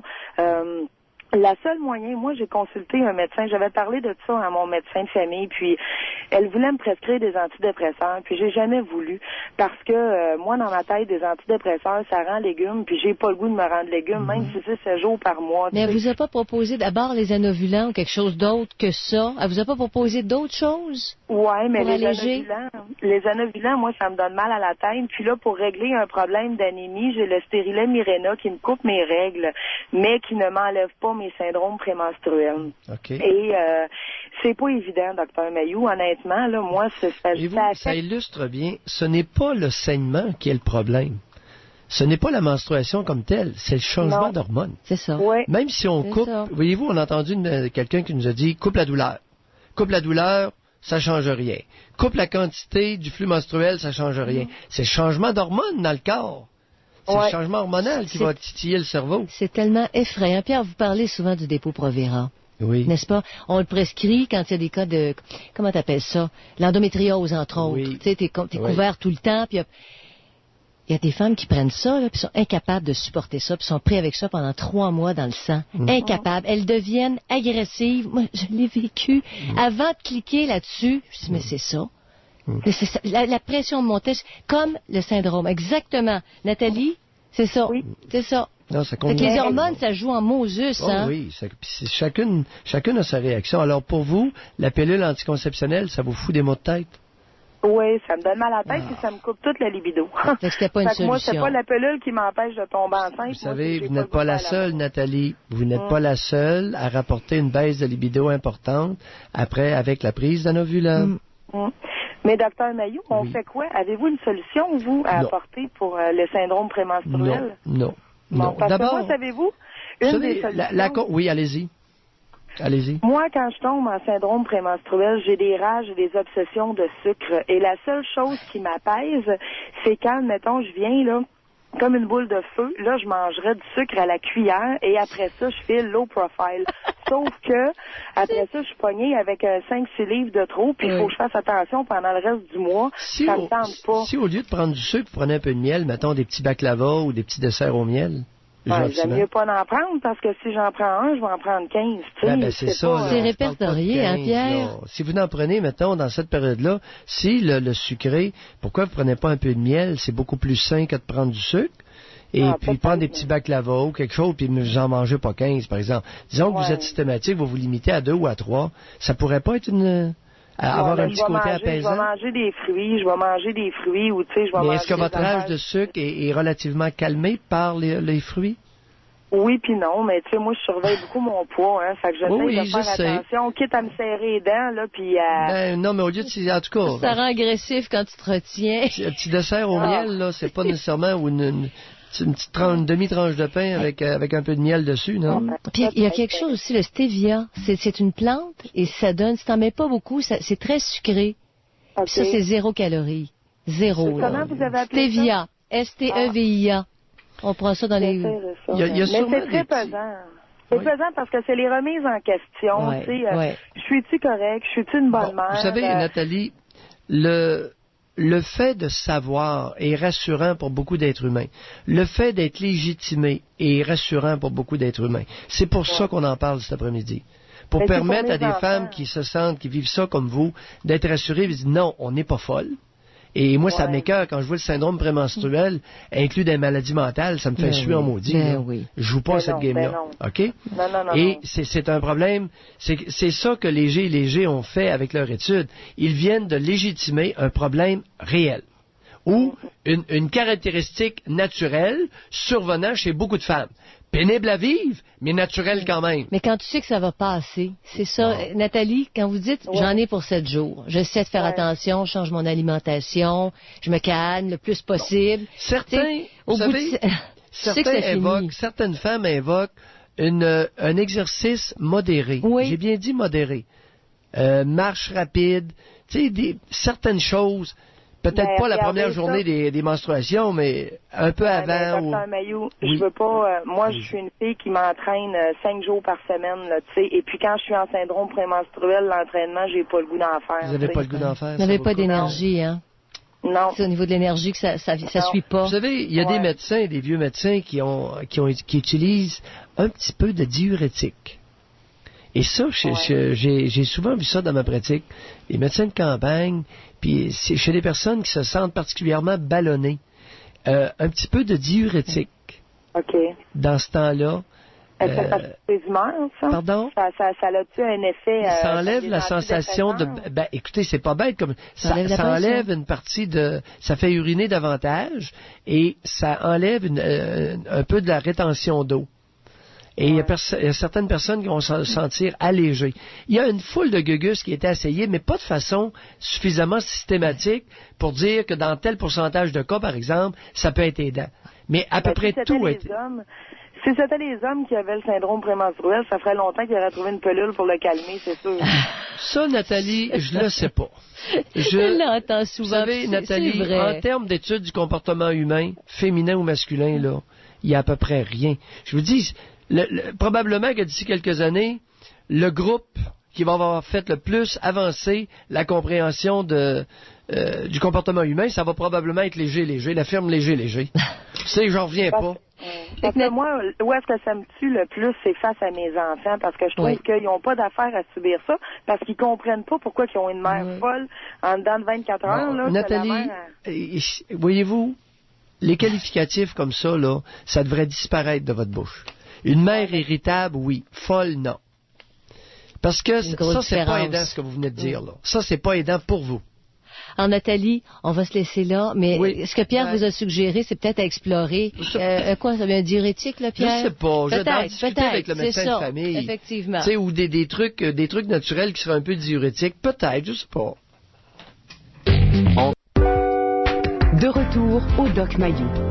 Retrouvons le psychiatre Pierre Mayou et notre animatrice, Janine Ross. Alors, il y a question du syndrome prémenstruel qui affecte 90% des femmes à différents degrés. Hein, ça peut même être invalidant pendant plusieurs jours pour certaines. Alors, je donne le numéro de téléphone, 790-0224, 1-800-667-5241, si c'est un problème que vous vivez ou que votre conjointe vit, parce qu'il y a des gens autour, là. Et on parle à Nadia. Bonjour, Nadia. Bonjour à vous deux. Bonjour, Nadia. Ça va bien? On vous écoute.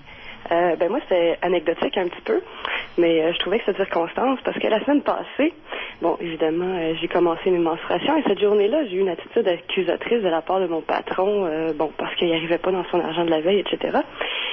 Il n'arrivait pas dans son argent de la veille parce que je travaille dans le service à la clientèle. Oui. Je travaille dans une brasserie. Oui. Et puis un soir, mon patron prend une brosse, moi je m'en vais. Bon, le lendemain, j'arrive, ça balance pas. Je me fais accuser toute la journée. Bon, là j'ai compris. Là c'est clair. Bon, c'est clair. La boss a pris une brosse, puis il a mal compté. Il manque de l'argent. Puis il passe ça sur le dos des autres. Il met ça sur le mien. OK. Oui. Et je vous entends un peu mal. Et ce que je me demandais, évidemment, moi, j'étais dans ma première journée de règles. Ça fait pas longtemps que j'ai arrêté de prendre la pilule.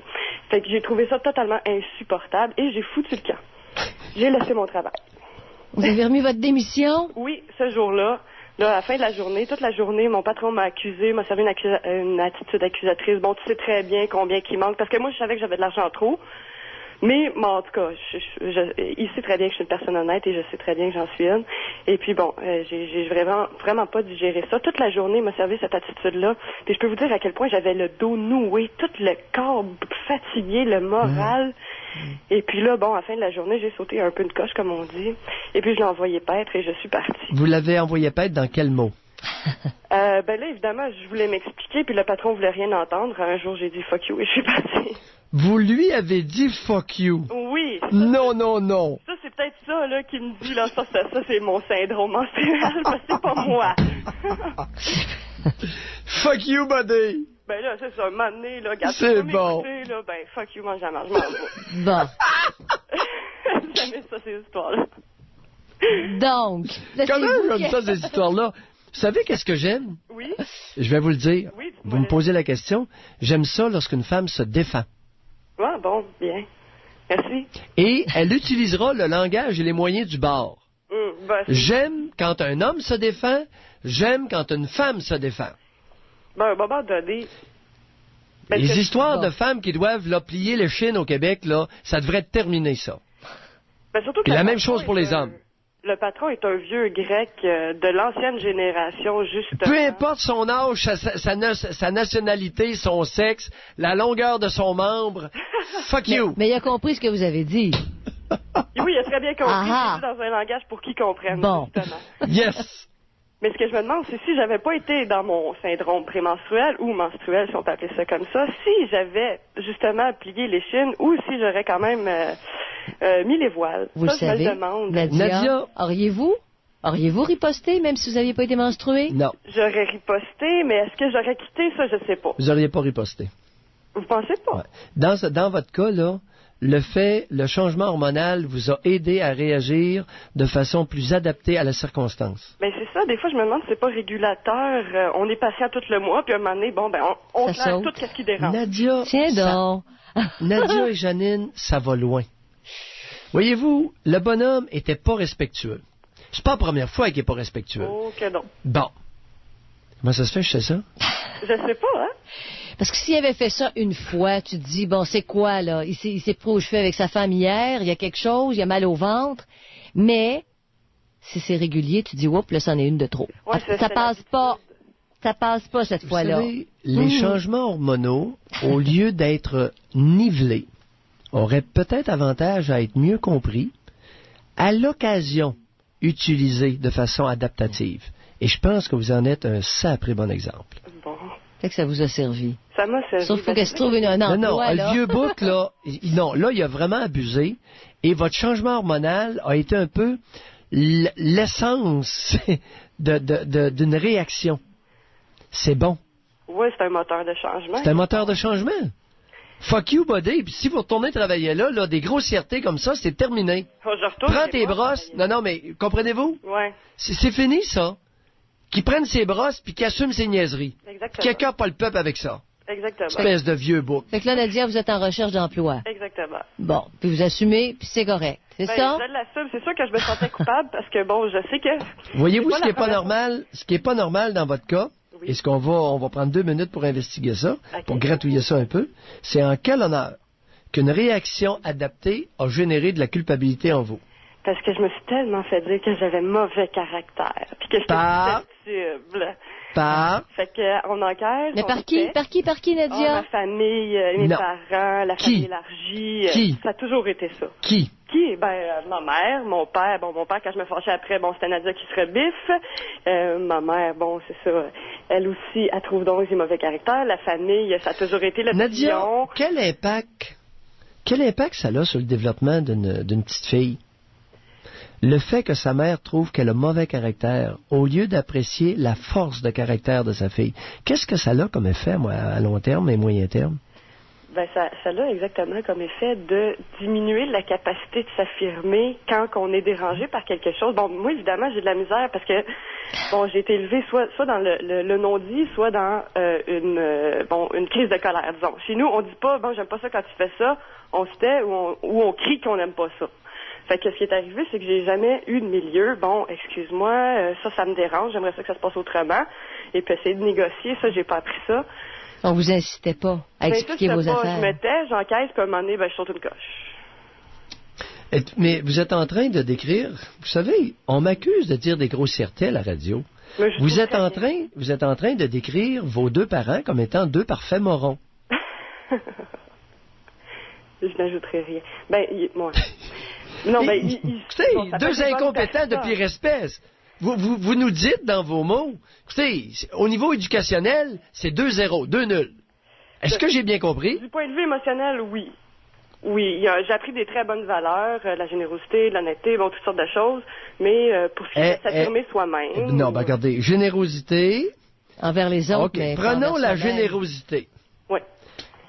Comment pouvez-vous qualifier vos 2 parents de généreux alors qu'ils ne se sont même pas donné le trouble de vous éduquer? Expliquez-moi ça, vous. Moi, je dis que j'ai hérité de ça, mais sans nécessairement affirmer qu'ils l'ont mis en pratique. Il l'a pas mis en pratique. Tiens donc. Nadia. Non, j'ai appris de la théorie, moi. J'ai pas appris. Oui. J'avais comme pressenti que c'était théorique. Beaucoup d'écrits, hein? Comment? Il y a beaucoup d'écrits, c'est théorique. C'est ça, de là à la pratique, j'avais comme pressenti que c'était du vent. Ouais, et non pas du ciment. Mais c'est ça, fait que là, si j'avais une colère, mon père me disait, tu te rebelles, là, Nadia, tu te rebiffes, là, tu sais, dans la vie, ça marche pas comme ça, faut pas que tu te saches tout le temps quand on essaye de te faire comprendre quelque chose, puis faut que tu fasses attention à Quel était le message que les morons vous passaient? Le message était, tais-toi, parce que c'est comme ça que ça marche dans la vie. Tais-toi et courbe les chines. Endure. Tais-toi, courbe les chines et endure. Exactement. On appelle ça comment, des parents comme ça? Moron. Bye, Nadia. Qui essaie de nous casser le moule. Mais je pense que Nadia, ils n'ont pas réussi, Pierre, à tout casser. Janine? Je pense qu'ils n'ont pas. Elle a 24 ans, là. Janine? Elle est capable de se tenir, hein? Nous sommes des éléments séditieux. Je te le dis. Je vous en prie. Je te le dis. Oui. Alors, on parle du syndrome prémenstruel. Comment vous le vivez? À quel degré? Est-ce que vous trouvez que c'est handicapant? C'est de la difficulté à vous supporter vous-même et ceux qui vous entourent, les enfants? Tout ça, c'est pas évident. 790-0224, 1-800-667-5241. De retour au Doc Mayou. Retrouvons le psychiatre Pierre Mayou et notre animatrice, Janine Ross. Le syndrome prémenstruel, comment vous traversez ça? Certaines femmes vont passer ça en 2-3 jours, ça va pas bien, sont déprimées, irritables, tout ça, c'est fini. D'autres, c'est 14 jours, oui, où les autres doivent marcher sur des œufs et elles ne se supportent pas. Puis c'est hors contrôle. Alors, on parle à Joanne. On va voir de ce côté-là. Qu'est-ce que c'est? C'est Julie? Julie, je m'excuse, vous êtes en bas de l'écran. Ça va devenir le running gag. Bonjour, Julie. Bonjour, Madame Ross. Oui, bonjour Julie. Bonjour, Docteur Mailloux. On vous écoute. Alors, docteur, j'ai 44 ans. Oui. Je suis mariée, ça fait 20 ans cet octobre. J'ai 2 garçons, 19 ans et 14 ans. Oui. Mes menstruations, les dates, c'est régulier, aux alentours de 28 jours. Oui. Depuis 2 ans, le flux menstruel a changé dans ce sens que, des moments donnés, là, je fais de la suppléance dans les écoles élémentaires, puis je donne des formations. Alors, je suis debout, puis là, des moments donnés, là, c'est comme les chutes du Niagara. Psh, ça part. Ça, c'est dérangeant, parce que, bon, là, je peux pas, dans la salle de classe, juste partir pour la toilette, là. Est-ce que ça part n'importe quand? Vous n'êtes plus régulière, là? Ben, les dates sont régulières, mais le flot. Le flux est pas régulier. Okay. Ça, c'est incommodant. Je me réveille la nuit, j'ai des sueurs nocturnes. Pour vous donner une idée, là, moi, je me couche avec des petits bas, là, même quand il fait 90. Là. Oui. Mais là, maintenant, la nuit, je me réveille. Puis, bon, heureusement, je me rendors facilement. Oui. Puis là, la fameuse histoire des sortes d'humeur, j'en suis consciente. Là, on dirait, docteur, que c'est comme si on avait des lunettes épaisses. Il y a comme un brouillard. Puis, je suis une personne, je me lève de bonne humeur, je suis habituellement de bonne humeur. Puis, mes enfants, là, 2 garçons, hein, à l'âge où ils sont, je suis moins patiente avec eux. Puis là, comme par exemple, là, je vous donne un exemple, là, mon plus vieux de 19 ans, là, je partage ma voiture avec lui. Donc, je vais rentrer dans l'auto, puis il va avoir laissé 2-3 CD. Ah ben là, il trouve que je chiale, naturellement. Comme si c'était la fin Mais vous voyez ça comme la fin du monde, c'est une grosse affaire? Oui. Oui. Oui, je vois ça comme un manque de respect. Je me dis, ben là, tu sais, je te prête ma voiture, puis là, je rentre dans l'auto, puis le reste du temps, je me dis, il n'est pas dans drogue, il n'est pas dans boisson, il est à l'école, il vit ses ambitions, mais ces journées-là, docteur, là, ça n'a pas de bon sens. Julie? Oui? Un petit massage, quelques caresses cette journée-là, est-ce que ça vous irrite ou si ça vous calme? Ça, le docteur, c'est un bon point, ça me calme, parce que mon mari est rendu où est-ce que il connaît le calendrier aussi bien que moi, ou presque, là. Parce que je l'identifie sur le calendrier comme zone d'alerte, là. Puis là, il va me regarder, là, puis là, il va me prendre dans ses bras. Puis ça m'aide, mais d'un autre côté, comment je vous dirais ça? C'est comme personnel, hein? Puis je trouve ça plate que ça me semble quand même assez raisonné que je suis pas capable de le contrôler. Mais pour répondre à votre question, oui. Bon. En général, ça aide. Vous savez, Julie, c'est important de le dire, Janine, il y a des personnes, il y a des femmes qui vont être irritables dans cette période-là, mais qui sont capables de recevoir une affection qui va leur être bienfaisante. Oui. Ça peut être des massages dans le bas du dos, ou des choses simples, des choses très simples. Ça va mais qui varie beaucoup d'une femme à l'autre. Alors vous, c'est d'être prise dans ses bras. Une autre femme, ça peut être sous forme de caresses légères ou d'un petit massage dans le bas du dos. Essayez de trouver des choses simples comme ça qui peuvent alléger. Mais il y a des femmes... Et non pas commencer, parce que l'irritabilité féminine à ce moment-là peut être un facteur d'éloignement. Mais c'est pas nécessairement un signe pour le conjoint ou le partenaire de s'éloigner. Non, parce que c'est pas ça qu'on veut, parce que c'est drôle. Vous n'irez pas chercher les caresses, mais si elles sont offertes, il y a un pourcentage de femmes que si on leur offre des caresses gentilles, à ce moment-là, elles vont le prendre avec beaucoup de satisfaction. Oui, parce qu'on veut être plus, on dirait que je veux être, à ces moments-là, je me sens plus vulnérable. Oui. Je vous mens pas, là, quand je vous parle d'un brouillard, là. Je me regarde dans le miroir, même, puis il me semble que je suis comme différente. C'est pas drôle. Oui. Mais, puis, dans ces moments-là, on dirait que je me sens plus petite. Alors, s'il vous prend dans les bras, des fois, on a l'air des porc-épics, là, dans des périodes comme ça, mais s'il te prend dans tes bras, souvent, il y a des femmes qui vont se mettre à pleurer. Oui. Ça fait comme un relâchement, puis ça fait du bien, mais il faut être avec un homme qui est costaud puis qui prend pas ça personnel. C'est ça. Non. Bien dit, Janine. Bien dit, Janine.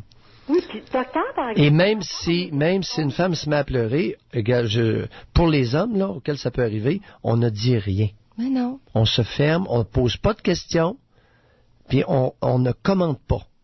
Non. On parle trop. Dans l'intimité au Québec, les partenaires parlent beaucoup trop. Alors, toutes les communiqueux, là, arrêtez. Il se dit trop de choses dans l'intimité au Québec. Et trop de niaiseries. Mm-hmm. À savoir se taire dans certains moments, c'est vraiment important. Et particulièrement dans ces moments-là. Et puis, quand ça fait plusieurs années qu'on est avec quelqu'un, c'est ça la beauté de la chose, c'est que l'autre, tout souvent, va le savoir. Tu sais, comme Julie, vous dites, le calendrier, il suit, qu'il connaît quasiment plus que moi. Tu sais que c'est ça. Alors, tu fais pas, mais par rapport à mes garçons, Dr Mailloux, parce que eux, mes garçons, je vis avec eux aussi, là. Puis là... Eux autres, vos gars qui endurent. Est-ce que Nadine, je pense... Non, mais qui s'habitue à vivre avec une femme. Puis vivre avec une femme, ça peut être... Il peut y avoir des changements d'humeur dans le mois, puis c'est comme ça. Alors, s'ils sont pas contents, mais ils resteront entre eux autres. Alors, ils se prendront un fif, ils resteront seuls. Non, mais il y a des limites, comprenez-vous? Il y a des limites à être plein d'égards pour les autres. Non, c'est vous le vivez comme ça, puis en d'autres temps, vous êtes fine avec eux, et que vous soyez un peu chicanière à l'occasion, ça fait partie de la game, ça arrive une fois par mois, puis prends-le, mon grand, puis arrête de te plaindre. Mais là, vous renotez quelque chose, Pierre, qui est très important à mon sens, c'est qu'une personne qui vit un syndrome prémenstruel important, le reste du temps, être de bonne humeur, puis être gentille. Voilà. Bon, mais c'est ça, c'est pas dans sa nature d'être une fatigante, là. Non, oui, puis si vos gars, là, à 19 ans et 14 ans, là, c'est important qu'ils apprennent qu'une femme, c'est menstruée une fois par mois. Une femme, ça peut devenir enceinte. Une femme, ça peut avoir des sauts d'humeur. Puis c'est jamais pareil d'une à l'autre. Alors ici, s'ils en connaissent 2-3 dans leur vie, ça va être 2-3 qui vont être différentes quant à ça. Puis malgré ça, il y a des bons côtés. N'est-ce pas, Julie? Puis ils prendront les bons côtés quand ça passe, puis... c'est ça. En tout cas, Dr Mailloux, comment je vous dirais, vous venez de m'éclairer, de me soulager. Ça va pas changer, mais c'était par rapport à mes garçons, parce qu'avec mon mari, ça va. Mais je voulais comme avoir votre son de cloche. Alors, merci beaucoup. Ça me fait plaisir, Julie. Bye. Non, mais c'est vrai, on veut élever des hommes ou des espèces d'andouilles? Oh non, des hommes. Bon, un homme, c'est ça. Un homme, il faut que ça comprenne certaines choses. Fait que donnez-les comme il faut. Bye. Et c'est la réalité. C'est une réalité pour 90% il y a le club des momounes, la garderie à ciel ouvert du Québec. Un instant. Mais c'est vrai qu'il y a des grandes choses qui sortent aujourd'hui quand même. Non, mais c'est vrai. Des larmes de femmes. Tu sais, il y a des hommes qui vont dire les larmes d'une femme, ça me neutralise, ça me jette à terre. Non, il y avait les hindous, là, les Indiens là-bas disent les larmes d'une femme c'est libérateur. Faut que ça sorte. Ça peut. Bon, c'est ça. Ne généralisons pas. Oui, sachons apprendre. Mais c'est tout. À comprendre les larmes d'une femme. C'est pas toujours contre l'autre, c'est pas toujours parce qu'elle est en train de s'effondrer. Faut que ça sorte. C'est ça. Les larmes féminines sont un moyen d'expression. Ça peut exprimer toutes sortes de choses. Sur un presto, ça sort en vapeur. Et sur certaines femmes, ça sort en larmes. C'est tout. Ça peut. Et après, les carottes sont cuites. et les marrons sont délicieux. Retrouvons le psychiatre Pierre Mailloux et notre animatrice Janine Ross. Et pour nous rejoindre, 7900-224, 1-800-667-5241. On va tout de suite à Joanne. On parle du syndrome prémenstruel qui est vécu à différents degrés suivant les femmes. Puis il y en a que c'est vraiment compliqué. C'est une période où elles sont pas bien, irritables. Elles supportent rien. Elles ne se supportent pas elles-mêmes. Je trouve pas belles. C'est pas facile. Alors, Joanne? Oui, bonjour. Bonjour. Bonjour, Joanne. Bonjour. Ça m'énerve beaucoup de vous parler, là, fait que soyez gentils. Oh, ça là, Joanne, je peux pas vous le promettre. Non, mais je veux juste vous parler de mon cas. Oui, allez-y. Moi, c'est le syndrome prémenstruel. Moi, je le vis en faisant des migraines à peu près à chaque mois. Bon, il y a beaucoup de femmes. C'est très fréquent, ça, ces migraines-là. C'est très incommodant. Combien de jours? Les migraines, ça peut durer de 1 à 4 jours. 1 à 4 jours? C'est longtemps. Oui. Et puis, la dernière fois que ça m'est arrivé, là, j'étais vraiment découragée. Ça avait duré 4 jours, parce que c'est 4 jours où je peux rien faire, où je peux pas profiter de la vie du tout. Là. C'est très invalidant. Je Êtes-vous obligé de vous coucher le star baissé? Oui, c'est ça, je suis couchée. La lumière vous dérange, la lumière me dérange, le bruit me dérange, Attendez un peu, Joanne. Regardez, Joanne, là, c'est important d'expliquer parce qu'il y a beaucoup de monde qui ne savent pas ça. Parce qu'il y a des hommes, là, c'est qu'il y a un pourcentage plus élevé de femmes qui souffrent de migraines que d'hommes. Oui. Et dans les cas des migraines, il y en a beaucoup qui font de la photophobie, c'est-à-dire qu'ils sont hypersensibles à la lumière et doivent baisser la luminosité. Oui, c'est ça. En baissant les stars. Alors, surprenez-vous pas lorsque vous avez une conjointe ou une compagne qui a tendance à se retirer dans la pénombre ou la noirceur lorsqu'elle fait des migraines. C'est fréquent qu'avec les migraines, il y a une photophobie. La lumière fait mal aux yeux. Oui. Et les odeurs aussi. À ce point-là, c'est tous les sens. C'est des grosses migraines. C'est des vrais de vrais, là. Ouais. Puis, ça vous donne ça vous donne des maux de cœur? Ben oui, ça donne des nausées aussi, c'est ça. La totale. Bon, alors la dernière fois, j'étais vraiment découragée, c'est ça, et puis je me suis rendue à une clinique. Bon, là, c'est sûr que je pouvais pas voir de médecin, c'était impossible, là, ils prenaient plus de rendez-vous. J'en pleurais, là. Mais Joanne, nous avons le plus meilleur système au monde, médical, oui, gratos, mur à mur pour tous. Oui. Puis là, vous venez nous dire publiquement, vous rendez une clinique, puis vous n'êtes pas vu. Non, il n'y a eu pas possibilité de voir de médecin. Là. Impossible, on vous croit pas. Non. Parce que pas dans le plus meilleur système au monde, gratos pour tous. Non, on m'a conseillé de me rendre à l'urgence de l'hôpital. Bravo. Bon. Oh. Alors, j'ai appelé, j'ai un médecin de famille, mais là aussi, c'est pas possible de le voir n'importe quand. Combien d'attente? 1 mois, 2 mois? Ah, ben là, il aurait fallu que je me rende, peut-être attendre encore plusieurs heures, mais moi, je suis pas en état d'aller m'asseoir dans une salle d'attente et d'attendre là parmi le monde. Là. Mais si vous prévoyez le coup, est-ce que c'est comme ça tous les mois? Ben ça n'a pas la même intensité à tous les mois, tu sais.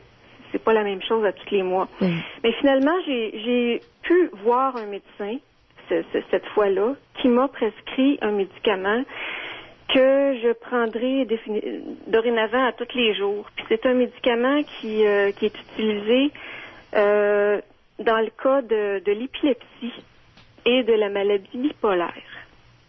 Qu'est-ce que c'est? Ça s'appelle Novotopiramate. Alors là, je commence graduellement. Un demi-comprimé pendant une semaine, un comprimé, pour me rendre jusqu'à 4 comprimés par jour. Puis il m'a dit que ce médicament-là allait peut-être me rendre un petit peu moins alerte, comme, je sais pas, moins vite peut-être, là. Joanne, je vous préviens, je vous le dis, je l'affirme publiquement, c'est novateur, c'est nouveau. Je suis pas sûr de l'efficacité de ça et c'est même un peu cow-boy. Bon. Ce qu'elle vient de décrire, là? Ouais. Ah oui? Ben moi, là, au point où j'en suis, je suis comme prête à tenter la chance. En tout cas, vous pouvez écouter, vous pouvez l'essayer avec votre médecin, mais c'est loin d'être une indication du topiramate, là. C'est pas une indication officielle. Maintenant, il y a des découvertes qui ont été faites comme ça par essai et erreur. Oui. Ce médecin-là a déjà eu des résultats avec d'autres patients? Oh, je le sais pas, puis ça, faudrait voir. Mais probablement. Oui, non, ne présumez de rien. Mais parce que moi, là, en médecine, à peu près tout se fait. Il y a seulement Mayou qui se fait poursuivre devant le comité de discipline du Collège des médecins, mais tout se fait en médecine. Aïe. Et c'est pour ça qu'on me traîne, c'est parce que j'ai dit que tout se faisait. Et il y a des médecins qui jouent avec toutes sortes d'affaires. Alors, allez-y prudemment. Ben, oui, vous faites confiance avec votre médecin, tout en conservant votre autocritique. Ben c'est ça, oui, parce que j'ai 51 ans. Bon, là, moi, je me disais, je compte beaucoup sur la ménopause pour que quand les menstruations vont s'arrêter, probablement qu'à ce moment-là, ce problème-là va peut-être disparaître. Je voudrais pas être prophète de malheur. Peut-être que oui, peut-être que non. Oui. Mais mettons que j'espère que ça va s'arrêter. Ouais. Parce que ce problème-là vient probablement du changement hormonal. Ouais. Avez-vous eu ça toute votre vie depuis que vous êtes menstruée? C'est ça, chaque mois? Oh, oui. Ben, pas chaque mois. À des degrés différents. Oui. C'est variable d'un mois à l'autre, mais elle, c'est sa sensibilité. Oui. C'est ça. Puis, comme la période de ménopause, la préménopause, ça peut s'échelonner sur une période de 5 ans, là, c'est pas, ça arrivera pas tout de suite. Il n'y a pas de préménopause, 5 ans, c'est la ménopause. Bon, en tout cas, le temps que ça s'arrête, les menstruations, ça peut durer longtemps. Fait que moi, je suis prise encore avec ce problème-là, puis on dirait que rendu à mon âge, c'est pire que c'était avant. Ouais. C'est ce qu'ils disent, hein, dans le document du journal, Pierre. C'est exactement ça dans certains cas, oui. Ça peut. C'est très variable d'une femme à l'autre. Mais l'histoire, Pierre et Joanne, c'est qu'elle doit prendre des médicaments tous les jours, donc 26 jours alors qu'elle n'a pas de migraine, pour 4 jours où elle a des migraines. Ouais. En tout cas, Joanne, le traitement suggéré me laisse très perplexe. C'est peut-être un traitement choc. Mais... Non. C'est pas un traitement choc, c'est un antiépileptique. C'est vrai, le topiramate, c'est un antiépileptique et il y a beaucoup de médecins qui essaient ce produit-là à différentes sauces. OK? Alors, on se le dit, on est prudent, on avance prudemment et vous verrez les résultats. Puis vous nous en ferez part, Joanne? Oui. Vous nous téléphonerez? Parce que Pierre Fiorinal, prescriveriez-vous ça pour des migraines? Ben oui, ça se simplement, c'est ça. De retour au Doc Mayou. Retrouvons le psychiatre Pierre Mayou et notre animatrice Janine Ross. Syndrome prémenstruel, pas évident. Il y en a qui le vivent avec beaucoup d'intensité. Elles ont plus le goût de vivre. Elles auraient le goût d'arracher la tête de tout le monde. En milieu de travail, ça va pas bien. À la maison, encore moins bien. Alors, on parle de ça, 790-0224, 1-800-667-5241, puis on va à Marie. Bonjour, Marie. Bonjour, Janine. Bonjour, M. Mayou. Bonjour, Marie. Bon, moi, j'ai commencé à être menstruée à 16 ans. J'ai été une semaine au lit. C'était comme ça à chaque mois. Ça commence bien. Oui. Puis, si une de mes sœurs me regardait, là, je pouvais la taper. Il fallait pas qu'elle me regarde. Si mon frère me disait quelque chose... C'était la même chose. Si j'allais en ville, puis il y avait une copine que je rencontrais, puis elle me disait bonjour, ben là, je me retenais pour lui dire, ben, va te faire foutre, là. Après ça, vers 19 ans, j'ai commencé les anneaux vilains. Oui. Et puis, comme vous disiez tout à l'heure, là, je vais me calmer. J'avais comme un groupe de personnes plus loin, puis je disais, ben, c'est ça, ils risquent de moi. J'avais toutes sortes de symptômes comme ça. Ils parlent dans mon dos. Puis après ça, j'étais énormément menstruée, même avec les anneaux vilains. Ben voyons. J'avais des cailloux de sang, là, gros comme une pomme à peu près. Puis je prenais un pad de nuit qui appelle. Puis je comptais mes 7 minutes. Puis après ça, il fallait que j'aille me changer. Ouais, c'était à la limite de l'hémorragie, là. Et puis après ça... C'est pas toujours chic, cette histoire naturelle. Ça a beau être naturel, c'est pas toujours chic. Hein? Puis on reproche parfois à certaines femmes d'être malcommodes, maussades. Il y en a qui ont des mots juste de raison, hein, des bonnes raisons. Et puis le médecin, il m'a donné des anneaux vilains en continu. Oui. Puis il a tout le temps continué comme ça, puis ça allait bien. Jusqu'au jour où ils ont arrêté pour savoir si j'étais ménopausée. Oui. J'ai eu une réaction. Là, j'ai commencé à avoir des bonhommes. Et puis,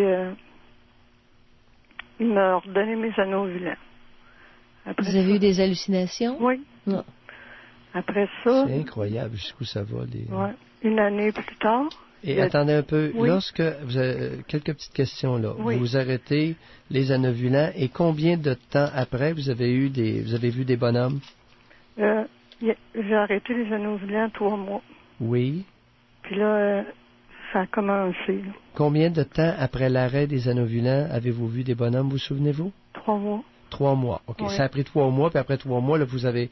Et de quoi il avait l'air? Décrivez un petit peu les bonhommes que vous avez vus.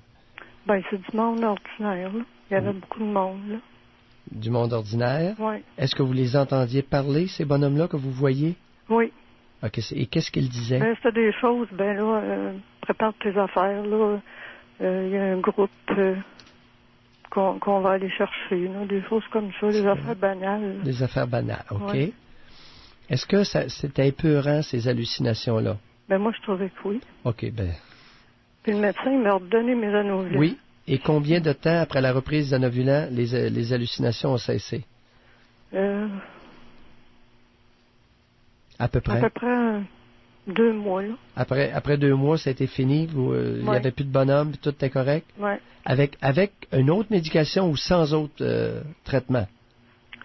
Là, avec un Nosinant pour dormir le soir. OK, vous avez... Arrêtez donc. Le médecin vous avait donné un peu de Nosinant. Oui. Pour dormir. Oui. Est-ce qu'il avait donné d'autres médicaments ou c'était juste le Nosina et l'Anovina? Juste ça. Juste ça, OK. Mais après, l'année d'après, il a recommencé pour voir si j'étais ménopausée. Oui. J'ai arrêté 3 mois. Oui. Puis là, il m'a ordonné, parce que j'ai commencé à avoir des bonheurs, il m'a donné mes Anovila. Oui. Avec le Seroquel puis le Nosina. Oui. Sauf que ça m'a fait comme à la tête, comme un vaisseau sanguin qui a éclaté. Oui.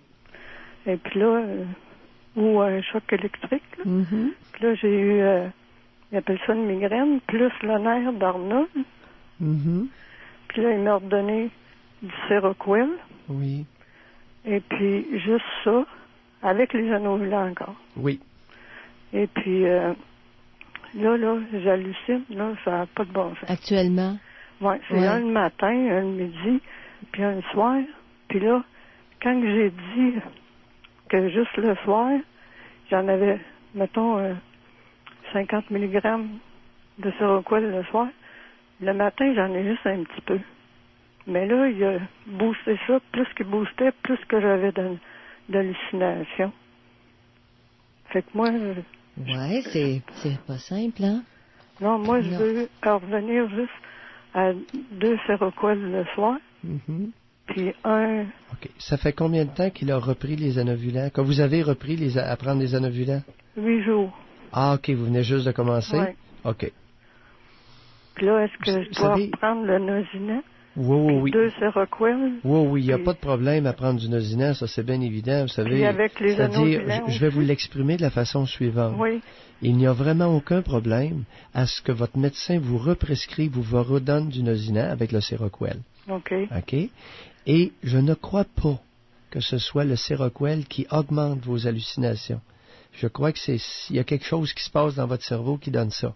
Parce que je n'ai jamais vu un seul cas où les hallucinations étaient augmentées par le Seroquel. Au contraire, ça diminue les hallucinations. Ben moi, c'est vraiment, là, sérieusement, là, quand j'étais à 25, j'avais une petite affaire le matin de bonhomme. Là. Mais quand j'ai commencé à l'augmenter, là j'en avais juste quand j'ai les yeux fermés, excusez-moi. Là. Oui, non, je comprends très bien votre point. Oui. Eh bien. Mais Pierre, est-ce qu'à la plus petite dose lui convenait? Je ne sais pas. C'est très particulier, cette histoire-là. Ouais. Vous êtes un cas assez particulier, Marie. Ouais. Mais elle a l'air d'avoir un médecin qui essaie quand même qui essaie de la soulager. Oui. Alors là, vous avez repris les anovulants. Oui. C'est un drôle de tableau clinique. En tout cas, on va vous souhaiter bonne chance. Mais là, je voudrais savoir, est-ce que je suis intoxiquée aux anovulants? Non, ça intoxique pas. Ça n'intoxique pas? Non, okay, non, parce je que pense. je me demandais si je devais... Je n'ai jamais entendu parler d'un cas d'intoxication aux anovulants. Okay. Parce que les anovulants sont éliminés au fur et à mesure. Et voyez-vous, si vous étiez intoxiqué à un produit quelconque, c'est pendant que vous prenez le produit que vous devenez toxique. Comprenez-vous? Oui. C'est pas avec l'arrêt. Puis elle a arrêté, et vous, vous êtes en train de nous dire que lorsque vous arrêtez, il y a apparition. Ah, c'est pas un problème de toxicité pour vous. Mais là, si je prends juste 2 Seroquel, disons 50 mg, plus un Nosina, 5 mg, ça va être correct? C'est pas dans le contexte que vous décrivez, ça m'apparaît tout à fait approprié, ça je peux vous le dire. OK. J'ai pas de problème du tout avec j'arrête le matin, le midi. Contrairement, parlez-en à votre médecin. Vous allez le revoir prochainement? Oui. Bon, discutez-en avec lui. Puis il a l'air attentif. Alors, dans le cas de Joanne, tout à l'heure, le topiramate pour te traiter les migraines, là, c'est un petit peu cowboy. Tu sais, c'est pas l'indication la plus répandue. Tandis que vous, dans votre cas, vous avez un traitement qui se tient, qui apparaît à sa face même, compatible avec le tableau que vous présentez. Bon, mais j'ai un autre médicament là, qui m'a prescrit pour le nerf d'Arnold. Là. Oui. C'est... voyons. C'est parce que le pharmacien n'a pas donné le même nom, là. C'est du Ketorolac. Oh, ça, je ne connais pas, madame. Voyons. Torasol. Non, ça, je connais pas. Vous connaissez pas ça? Non. Pour le nerf d'Arnold, c'est un anti-inflammatoire. Oui. Ouais. Ah, un anti-inflammatoire, ça, c'est une autre histoire. Ouais. Qu'est-ce que c'est, ça, le nerf d'Arnold? Ben, c'est un mal de tête qu'on a, là. Ils appellent ça, c'est 2 muscles, là, à partir de la base de la tête, là. OK. Vous êtes équipés. Allez, Marie. Oui. Au moins, vous avez un médecin qui vous suit régulièrement? Oui. Ouais. Puis il a l'air correct. Alors, discutez-en avec lui. Mais comme ça, là, je prends le choix de faire le cidre du Nosina le matin, le midi puis le soir. Mais en soirée, là, il me forçait à le prendre à 8h30, à 4h du matin, je suis réveillée. Mm-hmm. Fait que là, je peux-tu le prendre plus tard? Pour me réveiller vers 7h le matin? Ça, il n'y a aucun problème. OK. Ça, on appelle ça un décalage. Oui, un décalage, il n'y a aucun problème à faire une recommandation comme ça, non. Bon. Allez, Marie. Bye, Marie, bonne chance. Oui, en espérant que son médecin va arriver à trouver la bonne dose. Je dis que la médecine, là, c'est à la fois une science et un art. Parce que tu arrives devant des cas, là, c'est pas comme dans les livres, pas du tout. Non. Puis vous dites, c'est là que ça devient compliqué. Oui. Oui. De retour au Doc Mayou. Retrouvons le psychiatre Pierre Mayou et notre animatrice, Janine Ross. Bon, alors, syndrome prémenstruel, est-ce que ça vous empoisonne la vie? Puis tu dis, oh non, pas encore le mois prochain, menstruation est finie, ça revient 2 semaines après, on est encore là-dedans. C'est très rapide, hein, quand on dit que c'est cyclique. Pierre, il y a un phénomène, il y a plusieurs phénomènes. Il y a des gens qui ont téléphoné puis qui disaient, avant, les femmes avaient beaucoup d'enfants. Donc, elles étaient pendant 9 mois régulièrement sans menstruation. Elles allaitaient. Quand tu allaites à 100%, tu n'as pas de menstruation. Est-ce que syndromes... c'est pas nécessaire, Janine. Faut faire attention. Certaines femmes ne sont pas. Sois prudente, là. Ne généralise pas. Ça varie. Tu peux être fertile pareil, mais tu n'as pas de menstruation. Et Janine, il y en a qui sont menstruées quand elles allaitent. Il y a de tout. Ça se peut. Vous n'êtes pas un groupe homogène. Mais... Continuez.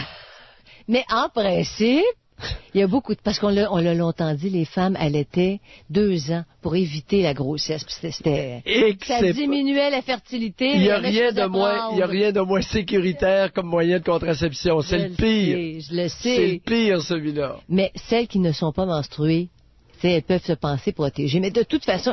Et elles ne le sont pas, je peux te l'assurer.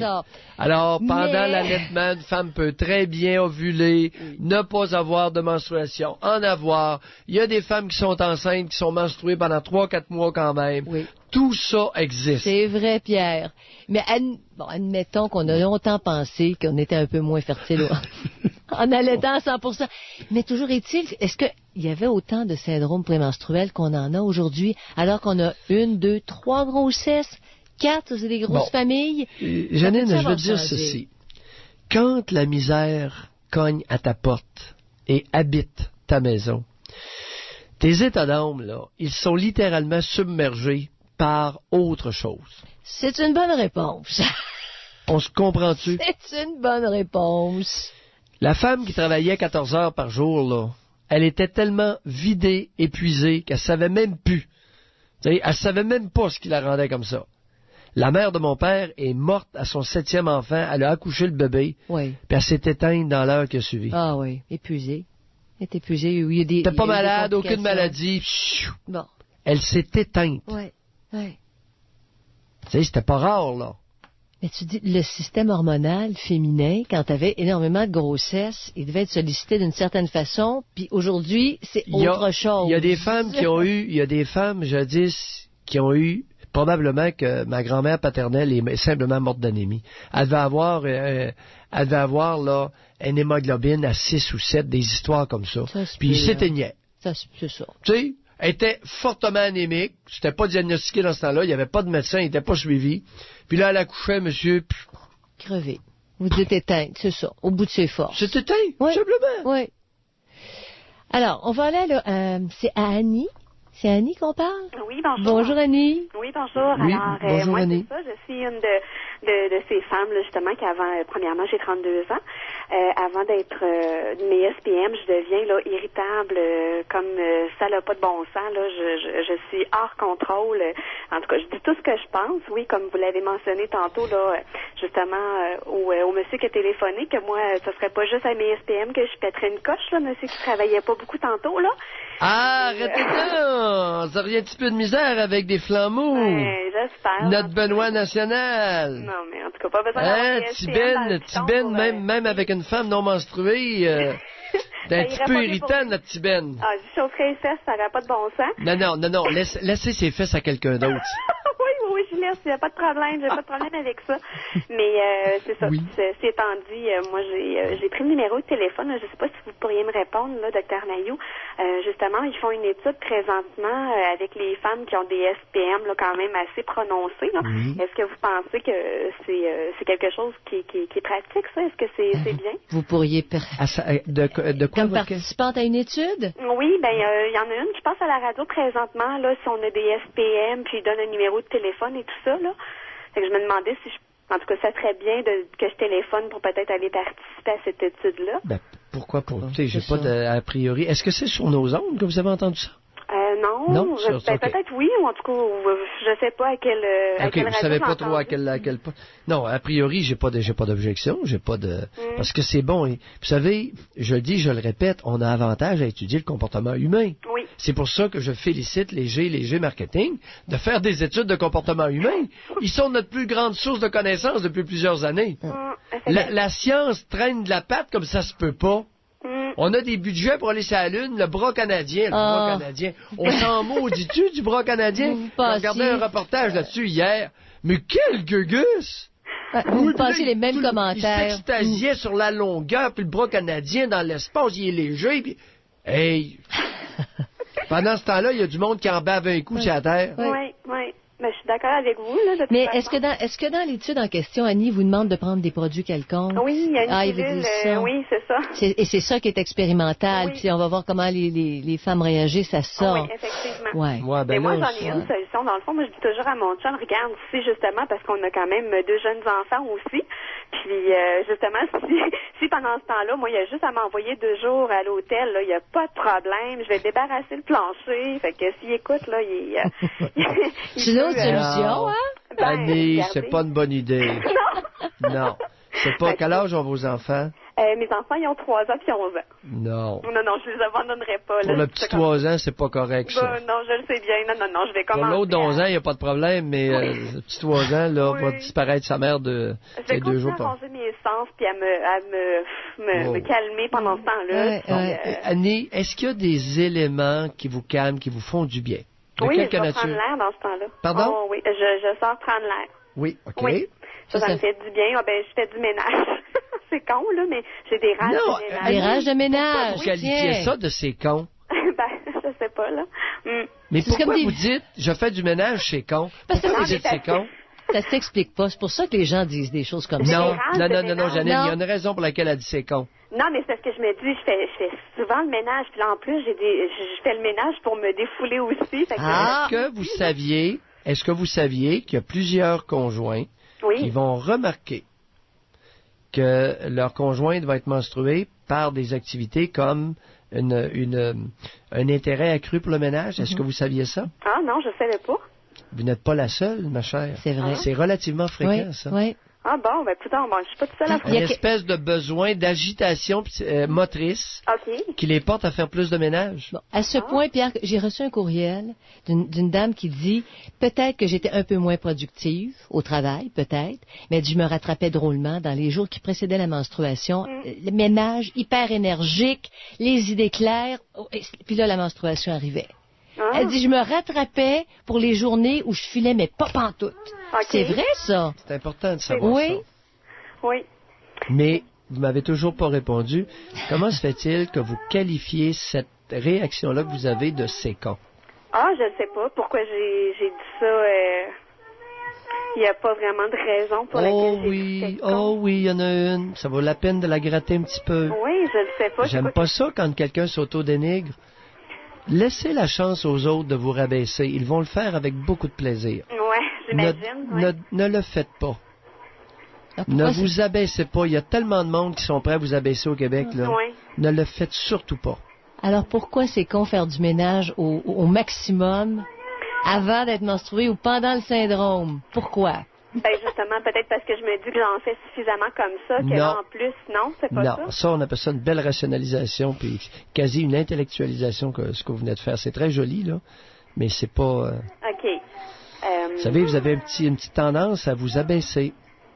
Et oui, ça se pourrait bien, oui. Et on peut se demander d'où ça vient. Manque de confiance en moi. Ça m'inquiète parce que vous avez deux jeunes enfants, un 11 ans et un 3 ans. Et une mère qui a tendance à s'abaisser, ça peut être une mère qui peut être abaissante. OK. À faire attention. Oui.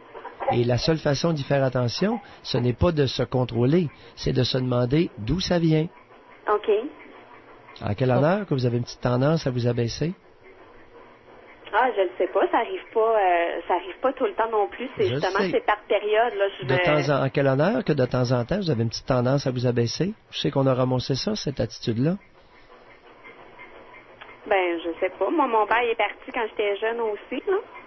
Je sais pas si ça pourrait être une sorte d'automutilation, je sais pas, intellectuelle, je sais pas. C'est comme ça que moi je la sens, peut-être. Mm-hmm. Une sorte de rabaissement, tu vaux pas la peine que je demeure près de toi? Oui. Oh, peut-être quelque chose comme ça, oui. Peut-être quelque chose comme ça. Oui. Hein? Oui. On laisse macérer? Oui. Je vous remercie d'avoir appelé. Merci, monsieur. Au revoir. Bonjour, Annie. D'ailleurs, je pense qu'il y avait la laveuse qui marchait en arrière. Alors, on lessive de toutes parts à l'instant présent. C'est pas mauvais à l'occasion de se poser quelques petites questions et de laisser macérer. Tu sais, dans le temps des fêtes, il y a beaucoup de choses qui macèrent. Hein? Oh oui. Oui. Ceux qui font des gâteaux aux fruits, ils laissent pas macérer ça dans le jus un peu, non? Oui, c'est très bon après. Les viandes macérées, toutes sortes de gugus macérés, non? Oui. Alors, c'est une bonne période. On parle le syndrome prémenstruel. On le vit, c'est au niveau des hormones, mais aussi il peut y avoir autre chose dessous. Puis ça vient juste amplifier votre amplificateur du début de l'émission. Alors, 514-7900-224, 1-800-667-5241. La direction. De retour au Doc Mayou. Retrouvons le psychiatre Pierre Mayou et notre animatrice, Janine Ross. Alors, est-ce que le syndrome prémenstruel, c'est quelque chose qui vous fait souffrir tout de suite après l'ovulation? Là, ça prend, puis c'est systématique et c'est cyclique. Parce que, Pierre, il peut arriver que certains mois, ça aille moins bien, mais c'est pas cyclique. Celles qui en souffrent beaucoup, c'est systématique. Chaque mois, même tout de suite après l'ovulation, ça y est, c'est reparti. Ça, c'est assez rare. C'est plutôt rare, plutôt inusité tout de suite après. Généralement, c'est la veille, l'avant-veille des menstruations, première journée de menstruation, deuxième. La plupart du temps, le gros des problèmes tourne autour de ça. Parce qu'il y a quand même 10-12 jours, une douzaine de jours entre l'ovulation et le début des menstruations. C'est long. Mais tout ça est possible. Ça varie beaucoup. Alors, lorsqu'on aura des études un peu plus systématiques, plus précises, mieux faites, on va pouvoir comprendre mieux le plus gros du pool des problèmes.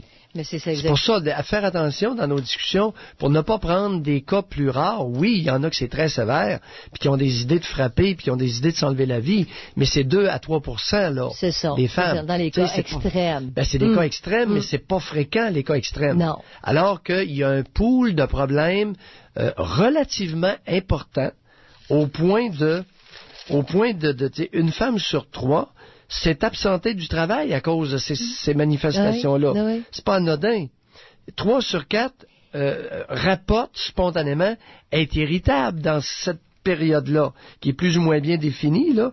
Et il y a tout le problème du présentéisme aussi. C'est-à-dire de personnes qui sont au travail, mais qui fonctionnent à peu près à 20-30% T'es pas énergique, de leur rendement. Mais comme disait la dame tantôt dans le courriel, elle dit, moi, je me rattrapais largement.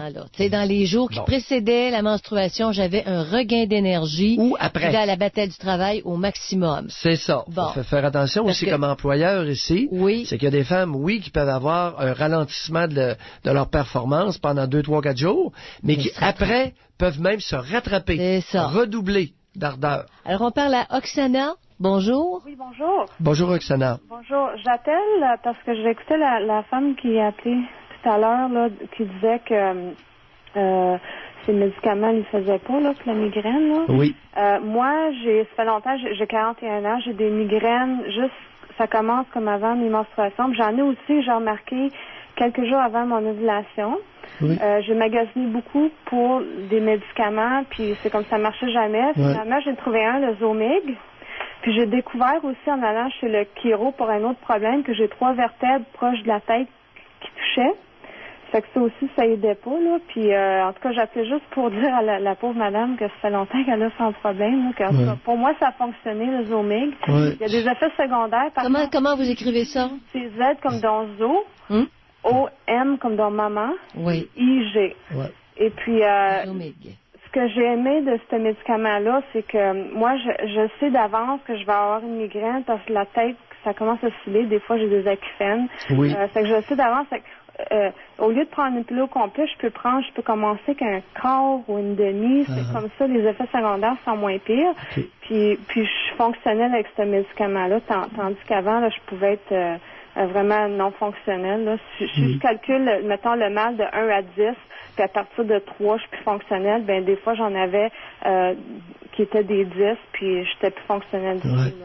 Fait que j'espère qu'elle écoute la madame, puis que ça peut l'encourager. Mais les bons médecins de famille savent que dans le cas des individus qui souffrent de migraine, ils doivent essayer toute une série de traitements, parce qu'il n'y a pas un traitement qui convient à tous, et à l'occasion, ils vont tomber sur un traitement anti-migraineux qui fait vraiment du bien à la personne, et c'est tant mieux. Oui. Mais les médecins, ils connaissent, comme chaque médecin, ils ne connaissent pas tous les médicaments qui sont bons pour les migraines. Hein? Normalement, les généralistes devraient être au fait de ça, parce que c'est un problème qui est tellement répandu, là. Normalement, on s'attend qu'un médecin de famille connaisse plusieurs médicaments, surtout les derniers, là, Zomig et compagnie, qui connaissent bien ces médicaments-là. On devrait s'attendre à ça, au moins au Québec, dans notre meilleur système au monde. Pour avoir un éventail de solutions à proposer à ton patient. Oui, il y a plusieurs traitements anti-migraineux maintenant sur le marché, mais il n'y en a aucun qui fonctionne dans tout. Alors, les médecins doivent essayer... Essayer 3, 4, 5, ouais. Combien de temps tu dis essayer? Est-ce que ça peut être pour quelqu'un qui a des migraines cycliques associées, par exemple, au syndrome prémenstruel? Je sais pas. C'est quoi, 1 mois, 2 mois, 3 mois? Fiorinal, là, qui était Tylenol puis codéine, puis j'ai tapé 2 jours, la codéine, ça me fait pas, là. Non. Fait que je savais tout de suite, là, mais... C'est vrai, ça vous fait pas dans quel sens, Oksana? Je vais dormir tout le temps. Je pense que c'est la codéine qui est dedans, parce que normalement, la Tylenol, j'ai pas de trouble. Ah, ouais. Puis, la codéine vous a fait ça à ce point-là? Oui. J'avais tout pleuré, puis c'est comme, peut-être parce que j'avais déjà ma migraine, j'étais écœurée, puis j'étais à bout, là. Mais est-ce que ça vous soulageait au moins de votre douleur, Fiorinal? 2 heures. 2 heures seulement? 2 heures. Et bateau. Fiorinal, mais avec le Zomig, et vous expliquez qu'avec le Zomig, vous en prenez très tôt une petite portion et ça fait avorter la crise migraineuse. C'est ça que vous nous dites? Oui, mais il faut que je fasse ça de même. Parce que si je la prends trop tard, la pilule, elle donne des effets secondaires. Par contre, c'est moins pire que la migraine. Je peux vomir, je peux avoir des maux de cœur, tout ça, mais c'est moins pire que... Vous savez, Oksana, lorsque le patient collabore avec un bon médecin, c'est fou ce que les personnes arrivent à se soulager. Ça prend vraiment une collaboration, une collaboration étroite et une collaboration active. À l'occasion, c'est pas mauvais d'essayer des petites choses.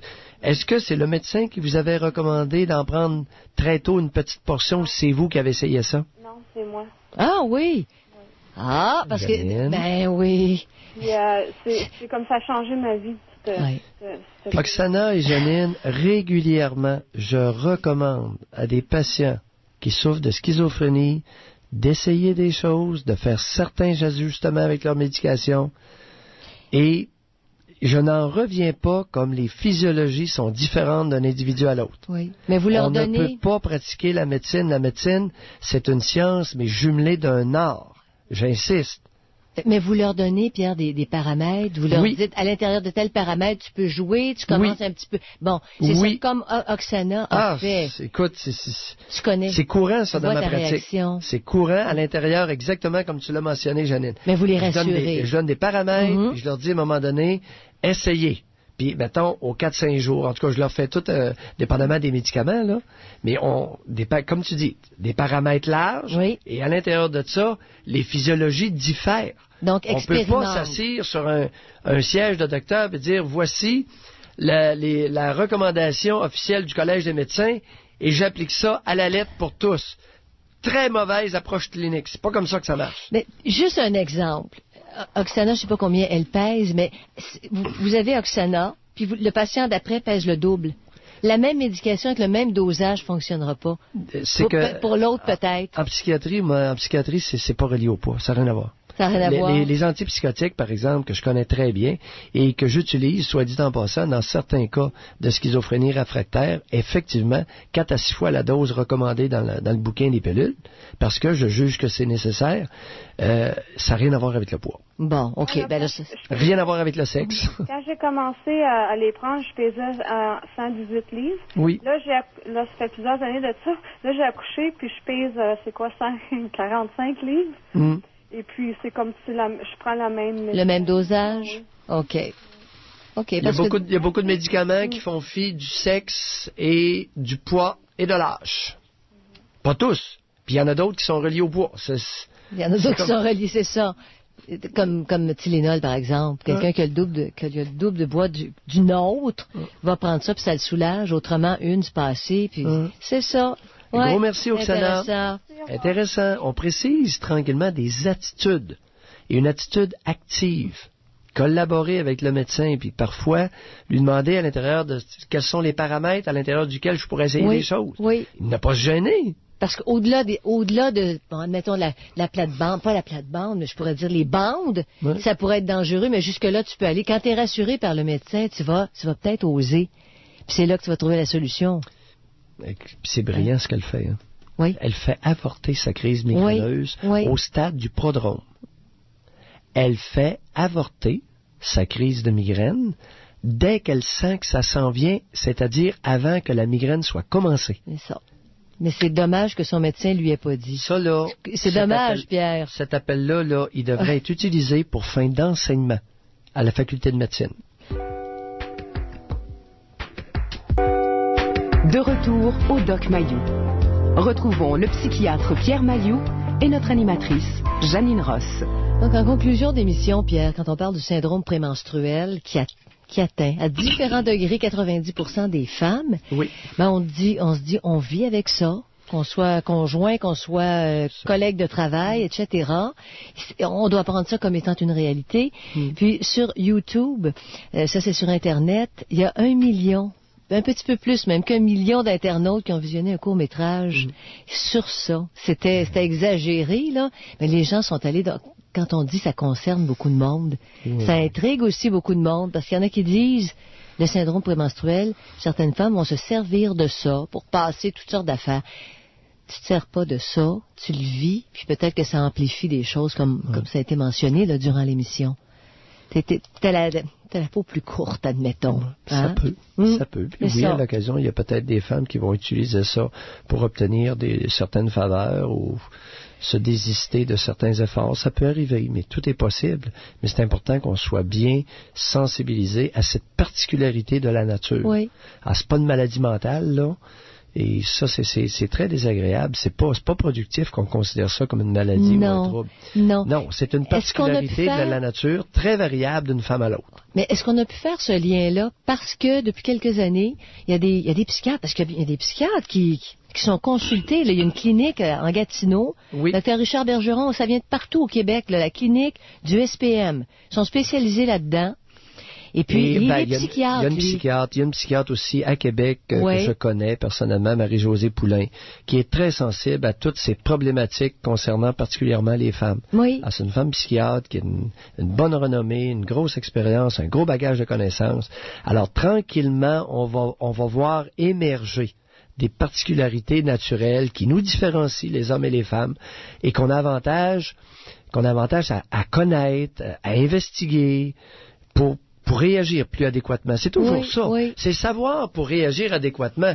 Au lieu de réagir en moron, comme les stupidités que je n'ose même pas répéter tellement c'était méprisant, un père envers sa petite fille de 10 ans, des morons, là, des commentaires de morons, je pense que si on veut évoluer comme société, on a avantage à accroître notre savoir pour mieux réagir. Réagir plus intelligemment. Et là, prétendre après être une nation. Pas prétendre avant. Donc, informer, tu sais que c'est normal, ça revient. Pour certaines personnes, c'est normal, c'est comme ça. Mais pour revenir à votre lien, Pierre, c'est dommage qu'on considère ça comme... On classe ça dans les maladies mentales. C'est inacceptable, voyons. Je le sais que c'est inacceptable. C'est comme dire la grossesse, c'est une maladie mentale. On n'a pas de budget pour investiguer les conséquences de la grossesse. On va qualifier ça de maladie. Mais il y a un glissement. Faut-tu être tartampion? Mais il y a un glissement, Pierre, quand t'es pas spécialiste là-dedans. J'ai dit, il y a des psychiatres qui s'occupent de ces cas-là.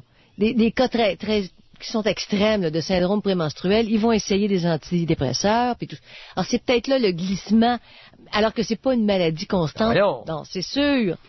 Puis de bien distinguer cette particularité physiologique. Bon. Que se passe-t-il? Tu sais, de distinguer cette particularité physiologique féminine de troubles psychologiques, de troubles mentaux, mais pas...